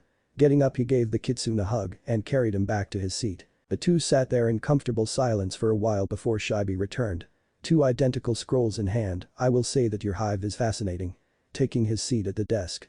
"They are indeed a new species which we have decided to call Akuma Kakachu. It seems due to your unique chakra as well as your use of that seal, along with foregoing the bonding jutsu for so long, it allowed them to evolve faster." Nodding along, "So what are the differences?" Clearing his throat, "They still devour chakra like the common variety, though they take more than we thought possible, and we believe this is due to your bloodline. Secondly, they have developed a poison that seems to affect the nervous system and motor skills." He sat the scrolls on the desk, sliding one to Naruto. "Lastly, I have to ask, do you know what your affinity is?" "Yes, I have wind and water." Rubbing his chin, "It seems that is an oversight from our clan." "What is?" Shifting his glasses, "Because your hive was left to adapt to your chakra for a year, they attuned to your elemental affinities. A weakness to our techniques has always been fire. With the water chakra they seem to produce, they have developed a resistance, and with your wind chakra have become faster with flight and can extend the range of the scent-based ability." Taking in the information with a slight nod, his mind began funneling everything around and relaying it to the queen, who in turn agreed with him. As queens had ancestral memories imprinted upon them to better govern and direct their hives. "Then that means you are going to be changing your own clan's bonding rites by letting the hive adapt for a year and then performing the bonding jutsu at 4 after introducing the hive at 3. Along with the seal being placed at birth." The elder nodded, "Yes. With these changes that you have allowed my clan to adapt, evolve and truly become more than we have since the Aburame learned to bond with Kikai." Getting up, he walked to his window to look out of it. "I doubt the changes will be as explicit as your own, but it will make them unique to each and increase the overall effectiveness of my clan." Smiling, "Wow, I didn't think it would be that much." The faint smirk hidden by his coat, "One change can have long-term ripples causing more smaller changes. That scroll is a copy of some basic techniques to use with your hive that are taught to all children of this clan. In Izuka compound 2 weeks later, Naruto was sitting in the veterinary office while Hana looked over Shiruba since he seemed to be acting strangely and having difficulties moving. A large scroll was sitting next to him, his handwriting visible on the casing. "You wanted to see me, Naruto?" Tsume spoke walking into the office. "Getting up, actually I wanted to give you something." He hefted the large scroll towards her. Catching it, she raised a brow. "This would be?" Taking a deep breath, "It's a variant to jutsu style that I came up with for using a companion. True, most of your ninkin are much larger than he is, but I figured it would work like the academy style as a stepping stone, since this works off precision and speed." But the brow still raised, she rolled it open on the counter, looking it over with a critical eye. "There are many similarities to our beast Fang style," she hummed, looking through some of the specialized moves. "It seems to take a lot of focus though." Nodding, "Yay, after being in school with both Kurama and Kiba, along with spending time with Hana, I noticed your clan seems to have a short temper and a desire to jump right into a fight." He shrugged, not to sound rude, but that's not always the best given as a genin we aren't developed fully, and neither are our companions. She made a slight fist before releasing it. "True, and if they actually have to remain calm and focused, they lose a bit of the power from their attacks. But with this they would be more maneuverable and aware of their surroundings more." A small smile crossed her feral features. "Kid's given us another way to grow stronger." Walking over, she gave him a small hug before looking down at him. "You are a rare type of person, Naruto. No matter who you are related to makes no difference, but you carry their spirit by doing this." He blushed slightly when Hana arrived without Shiruba. "Mom?" Tsume looked over and nodded. "I'll leave you two alone." Taking the scroll and walking out. "Naruto, Shiruba will be fine from what I can tell. Because of your bonding and his own massive chakra reserves for a ninkin, he's developing faster and reaching adulthood physically faster than his body is used to. Also his balance is off because he's growing a third tail. So he's fine." Smiling, "Yay, he'll just have to stay here for observation for a week until his tail is done and he gets his bearings again." She pulled a small scroll from her vest. "Also, Kakashi-senpai dropped this off a while ago, saying it might come in handy." Tossing it to him. Catching it, he looked through it, a smile growing on his face. "What is it?" Chuckling, "I think it's his way of trying to get on my good side." He looked up from it. "It's instructions for making a summoning contract." She let out a light gasp. The Hada clan were able to make them for their ninkin, though it changed them a bit from what ours are with their training and whatever it did to them in the process. As they were speaking, a large shadow came through the door, revealing a large one-eyed hound. "Naruto-san, I think these 4 would be best left to your care." The hound spoke after sitting a basket down on the floor, pulling the cover off, revealing 4 fox kits looking less than a few weeks old. "I found them on the outskirts of the forest. Their mother's scent was faded badly." Hana and the blonde walked over, her hands glowing green. She frowned. "They haven't eaten in a week." Her brown eyes looked into bright blue. "Fix them up and leave them with Shiruba. Just bill me. I'm going to prepare the seals that I gave to him. They should be strong enough once they're healthy."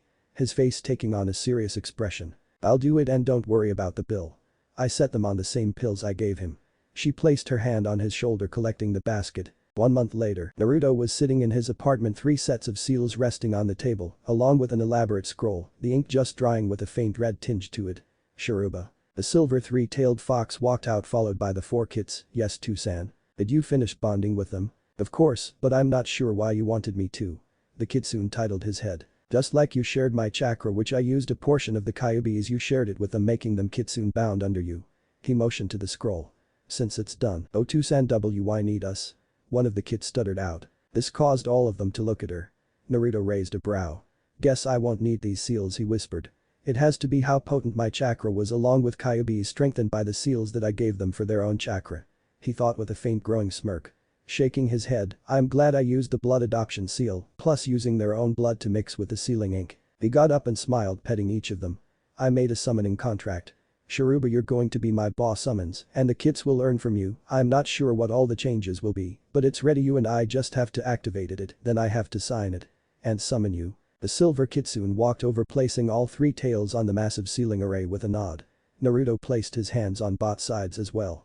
Both took on a glow of bright chakra as they pumped everything they had into the seal to compress it. The scroll began to glow with a golden fire as it shot out and struck all 5 of the kitsune, seeping into them as it created a seal around them on the ground, glowing in the same golden light. Naruto smiled before he felt his second reserve being tapped, the red chakra surging through him, filling the scroll with a flash, causing the golden fire to burst outward before it was sucked back into the scroll. leaving behind only Naruto, who blinked before passing out as the summoning contract altered and shifted, burying the array into the weave of the scroll, and just the contract and details of the scroll behind with space for his name and future names to be placed. The sensation of someone shaking him caused the blonde to wake up on the floor.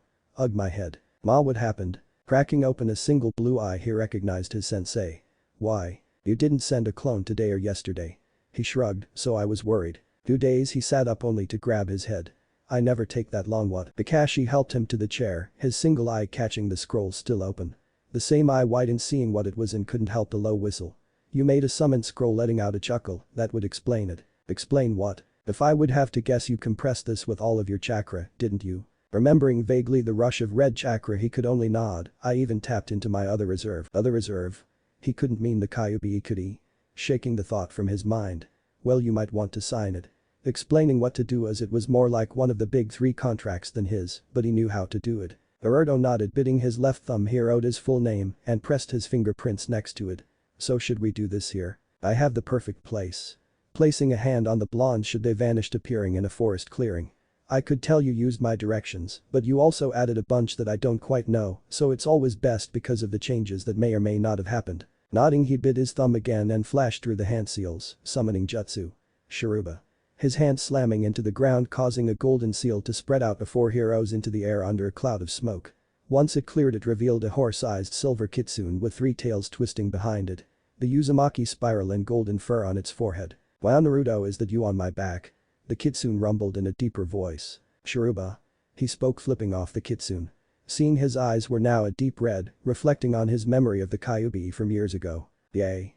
Seems there already was a kitsune contract, though it was destroyed a long time ago, but why did you wait 3 months to summon me? The 2 humans had the same thought. 3 months.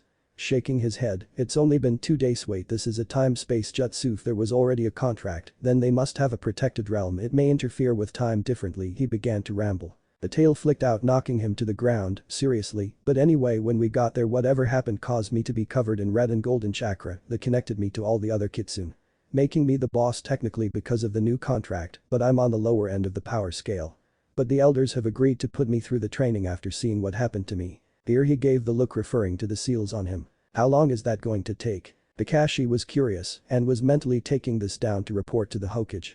After all, it's not every day a true summoning contract is made well remade. Shirato-sama says if I prove as talented as my first teacher, I will be done in 2 years, though I will still be weaker than some of the others. The blonde nodded while doing the math in his head. Well, if the time difference stays the same. I don't think it works that way. Turning to look at the silver-haired man, what do you mean? Well, Jiraiya-sama has the Toad contract, and their home has a time change like what Sharuba was explaining.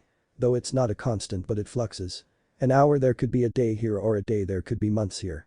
He explained. Sighing, the kitsune spoke, the elders and I will just reverse summon you when my training is complete. They want to meet you. His eyes traveled from Naruto's down to where the Kyuubi seal rested. A sad smile on his face. Naruto nodded. I'm going to miss you, beauty. He wrapped his arms around Sharuba's neck. Me too, san. Me too. But look on the bright side, I'm a true summon now, so I'll just dispel if I get too injured. Here the fox definitely smirked, but I'm going to make sure all the summons learn our fighting style, so you don't have to worry about that. Just take care of yourself and I won't have to worry. But I need to get back. Wiping a tear from his eye, sure thing, I'll just have to get stronger to make sure you don't slack off. He chuckled. Sharuba nodded before vanishing in a cloud of smoke again. Naruto, I would suggest, and I'm not telling you what to do here, but I would suggest waiting on using your summons until Sharuba completes his training. He spoke softly. Nodding, yeah, I guess you're right, and I guess I'll start coming to meetings and stuff as me. The elder Joun and I smiled. Good, it means we can try and take a C-ranked mission now. The blonde raised a brow. Why now? Shrugging, I wasn't going to let the team go on one until you felt ready to actually come yourself. I know you have the memories of everything, and Sasuke has started to change as well as Sakura. I know, but I will expect you to respect my wishes about the Sharingan when he awakens it. Not that most of my jutsu can be used by him, but any one that I use I've actually worked my ass off for. Kakashi nodded. I can't make promises to not copy your jutsu, but it will never be intentional. The eye copies any jutsu it sees when activated. Sighing, what about sealless or one-handed seals? Shaking his head, if there's no seals, then it can't, or most of the Uchiha would have been able to use the Rasengan of the Fourths. Shrugging, as for single-handed seals, only if they know how to use them, which Sasuke and I don't, so it won't register to the eye. Nodding, good. Naruto, I owe you some explanations. He began talking about his time on Naruto's father's team and his own personal life. He spoke until the sun was setting and the rumbling of their stomachs was telling them food would no longer wait. The blonde had listened with a stoic expression at first that slowly morphed into one of understanding, if not a bit of respect for the man and his own father. He choked, I think I understand, but if I lived in the past like that I probably would be trying to kill half the villagers. But I will try and give Sasuke a chance, but I will not help him against Itachi Nai, nor will I fight him. I owe him too much for what he's done for me to try and kill him. The Jounin smiled, though it wasn't a happy one but a proud one. I think your parents would be proud of you for that, I know I am, and I won't hold it against you should we come to that. I guess that's the best I can get right. No, see you tomorrow Kakashi-sensei, he waved as he ran off through the trees. The next morning, the blonde arrived at the training ground. His clone had spent the last 4 months training with his team. His hands in the pocket of his trench, a faint smirk on his lips. His blue eyes looking over the two others. Sakura looked pathetically weak and he felt disappointed mostly that she would be so. The Uchiha was smug, arrogant and still a prick as he had been since his clan's cleansing. Pathetic. He spat on the ground as he felt the incoming shunshin. Kakashi arrived in a flurry of leaves. Yo. The hourless Sakura started to scream only for Naruto's fist to slam down on top of her head. Shut up. He snarled, unless you find a way to turn that banshee wail into an actual jutsu, keep your pathetic ass quiet. The faint buzz of his hive practically growled in the air. Turning to Kakashi, mission. The Jounin sweat dropped, he's not killed them yet at least. Waving his hand, Ma come one then I think you're ready for a C rank. The team nodded, save Sakura who was busy holding her head in pain. As they followed Kakashi to the Hokage's tower, Naruto standing in the back, his eyes never leaving Sasuke's form. Entering the Hokage's office, Naruto smirked at the old man, Hokage-sama. Hiruzen twitched, the only time Naruto was formal was when he wanted something. Which mean this was actually Naruto and the Uchiha was still breathing. Naruto-kun Team 7. The blonde tossed a letter from his father onto the Hokage's desk. I think you may want to read that before Kakashi-sensei picks up a mission. Everyone looked between the two with a look of confusion. Taking the letter, the old Sarutobi opened it, reading over it with a sad smile and an eventual chuckle. I see. Far be it from me to override the decision of the Hokage. Ma, aren't you the Hokage? Kakashi asked. Of course, but there have been 3 others. He reached into his desk and pulled out a scroll, unsealing an item from it.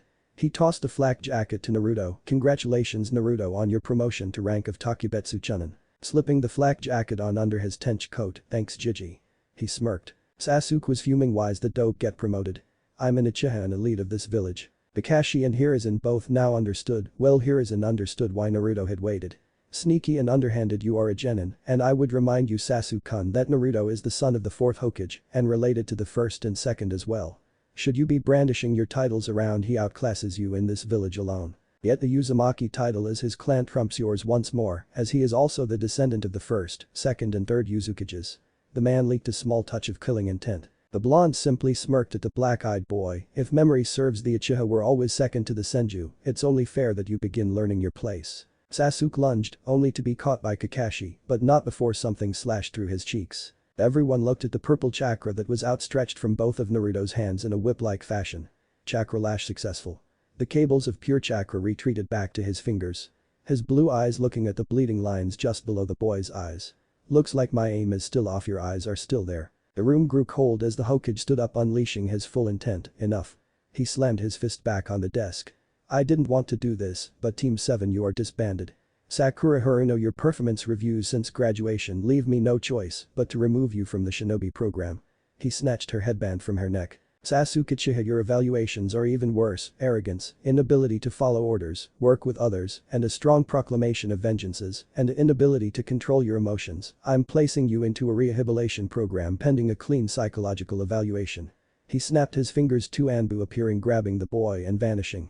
Naruto mentally check his today's to-do list off, myself Hokage-sama. The aged man sighed, your skills to this point are too valuable to lose. Also, you've stated plainly and calmly your position many times over the years. But we have no teams with openings. Hokage-sama Kakashi cleared his throat.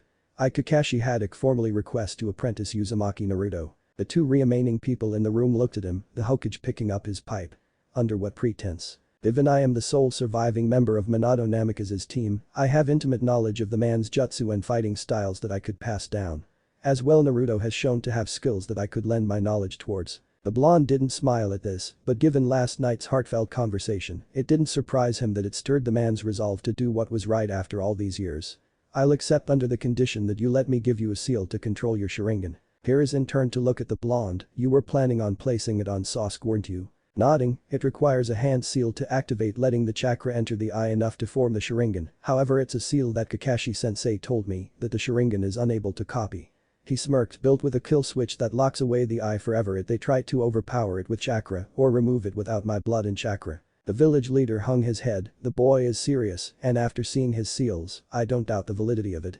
Sighing, Kakashi, do you accept this stipulation? The Jounin's features were stern, yes it drains chakra constantly from my system and if I can learn the seal it would prove beneficial in many ways. The Hokage nodded as Naruto pulled out a brush and ink, I can do it now. Pulling his headband up revealing the eye with scaring around the edges.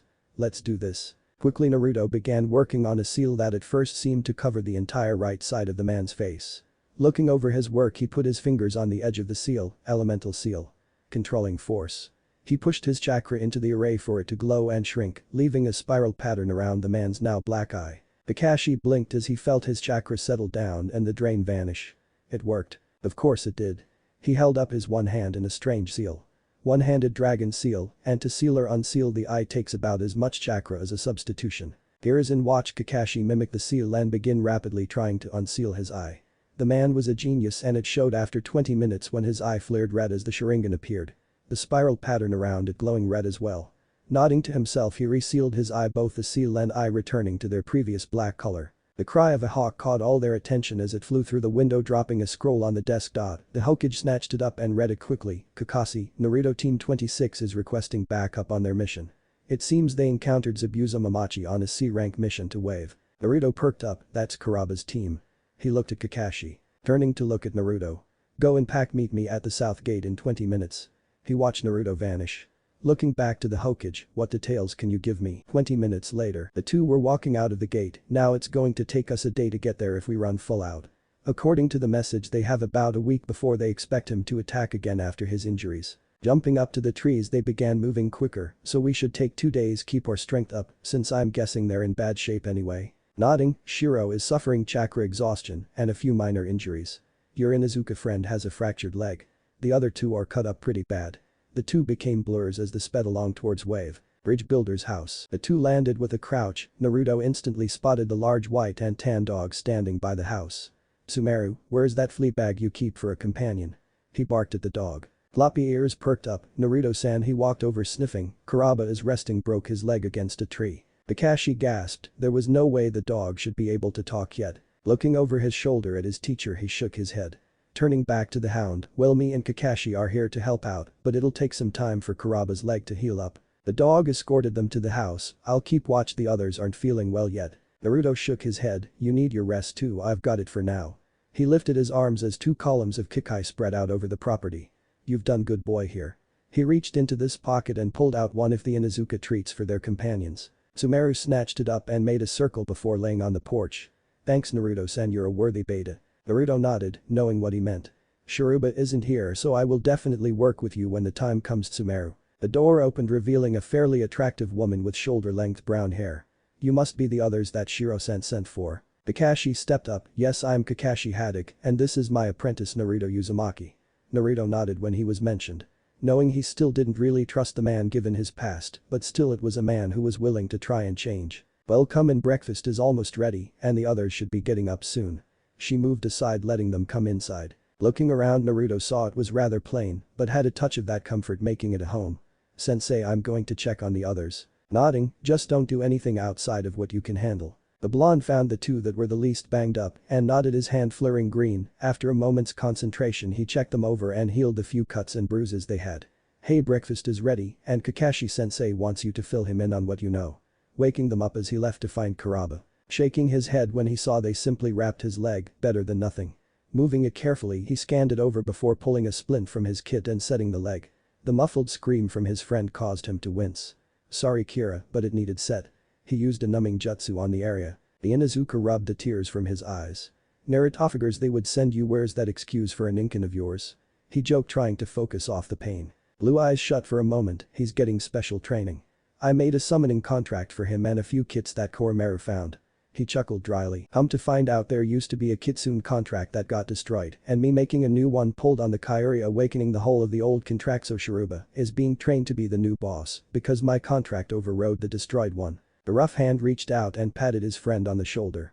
At least he's not really gone right. Right. He looked back to the leg. I'm not good enough to heal that leg, but it's set and I'll keep the numbing jutsu on it to kill some of the pain. He gave his friend a skewed look. Also it seems Tsumaru thinks I'm your beta. If the tan boy wasn't in pain he was surely blushing. Will I? The blonde smirked. I'm flattered. Kira he was going to continue speaking when Kuraba grabbed him and pulled him into a light kiss. Don't say anything else please. The brown eyes pleaded. The blonde was blushing slightly. I'll leave it for now, but when we get back to the village we're going to talk about this alright. Getting a nod from his friend he stood up. I need to go check in your sensei. Walking out of the door he shut it and leaned against it. What just happened? He hung his head, his bangs covering his eyes that showed his true confusion. He's my first friend, my best friend really, but can I mean I haven't ever thought. He shook his head, pushing the thoughts away as he walked towards the last one. Pushing the door open he found the man propped up reading a familiar orange book. They sent Team 7. Shiro spoke from his bed. Shaking his head, there is no Team 7. I'm Kakashi's apprentice so it's just the two of us. He walked over, his hands glowing green, checking the man over. General stress on your coils, the rest of your injuries are healing nicely. He fiddled through his kit pulling out a small jar. No more than 3 of these a day, they'll stimulate chakra production and on the downside will make you pretty hungry. He sat them on the table. I've fixed everyone what I could. Kuraba needs to stay off his leg for at least 2 weeks. Since I can't heal a bone and Kakashi is wanting more details than your message had. 3 days later, Shiro's team and Naruto were standing in a clearing while Kakashi looked them over. All right, Shiro said that you were working on your elemental composition. Getting a nod from the two. If you can master the leaf exercise in the next 2 days I will teach you one jutsu of C rank for your element. Naruto looked at them. For water try feeling the water in the leaf and tuning your chakra to that feeling and let it draw the water from the air. And fire since water is your opposite turn your chakra against the water in the leaf until it's evenly matched then push till the water is gone. Kakashi nodded. That's the simplest way to figure this out and our best bet to get you two stronger. What about Kuraba huh? He's not going to learn this. The girl, by the look of her, was a civilian clan. Tuckling, Kuraba already knows how to do his natural element. He's learned his second one with you guys. Bullshit. The other teammate called. That idiot couldn't be learning a second one. Instantly Naruto was in front of the boy, his hand around his throat. Kuraba is not an idiot. I should know. I worked with him on his air manipulation when I found out that we had the same element. Naruto. Kakashi's voice echoed. The blonde nodded and released the boy before vanishing and appearing where he was standing previously. Sorry, sensei. No problem, he is your friend after all. He chuckled. You two get to it and if you can still stand by dinner you weren't trying hard enough. He turned and walked towards the water. Naruto, you and I are going to spar. You don't use seals and I won't use my Sharingan. I want to get a true feel of your level without your companion. The faint twitch was the only sign he was irked by the statement. Well, if I had known that would have happened I would have sure as hell not made that contract. He muttered as he walked out onto the water. You sure you want to do this?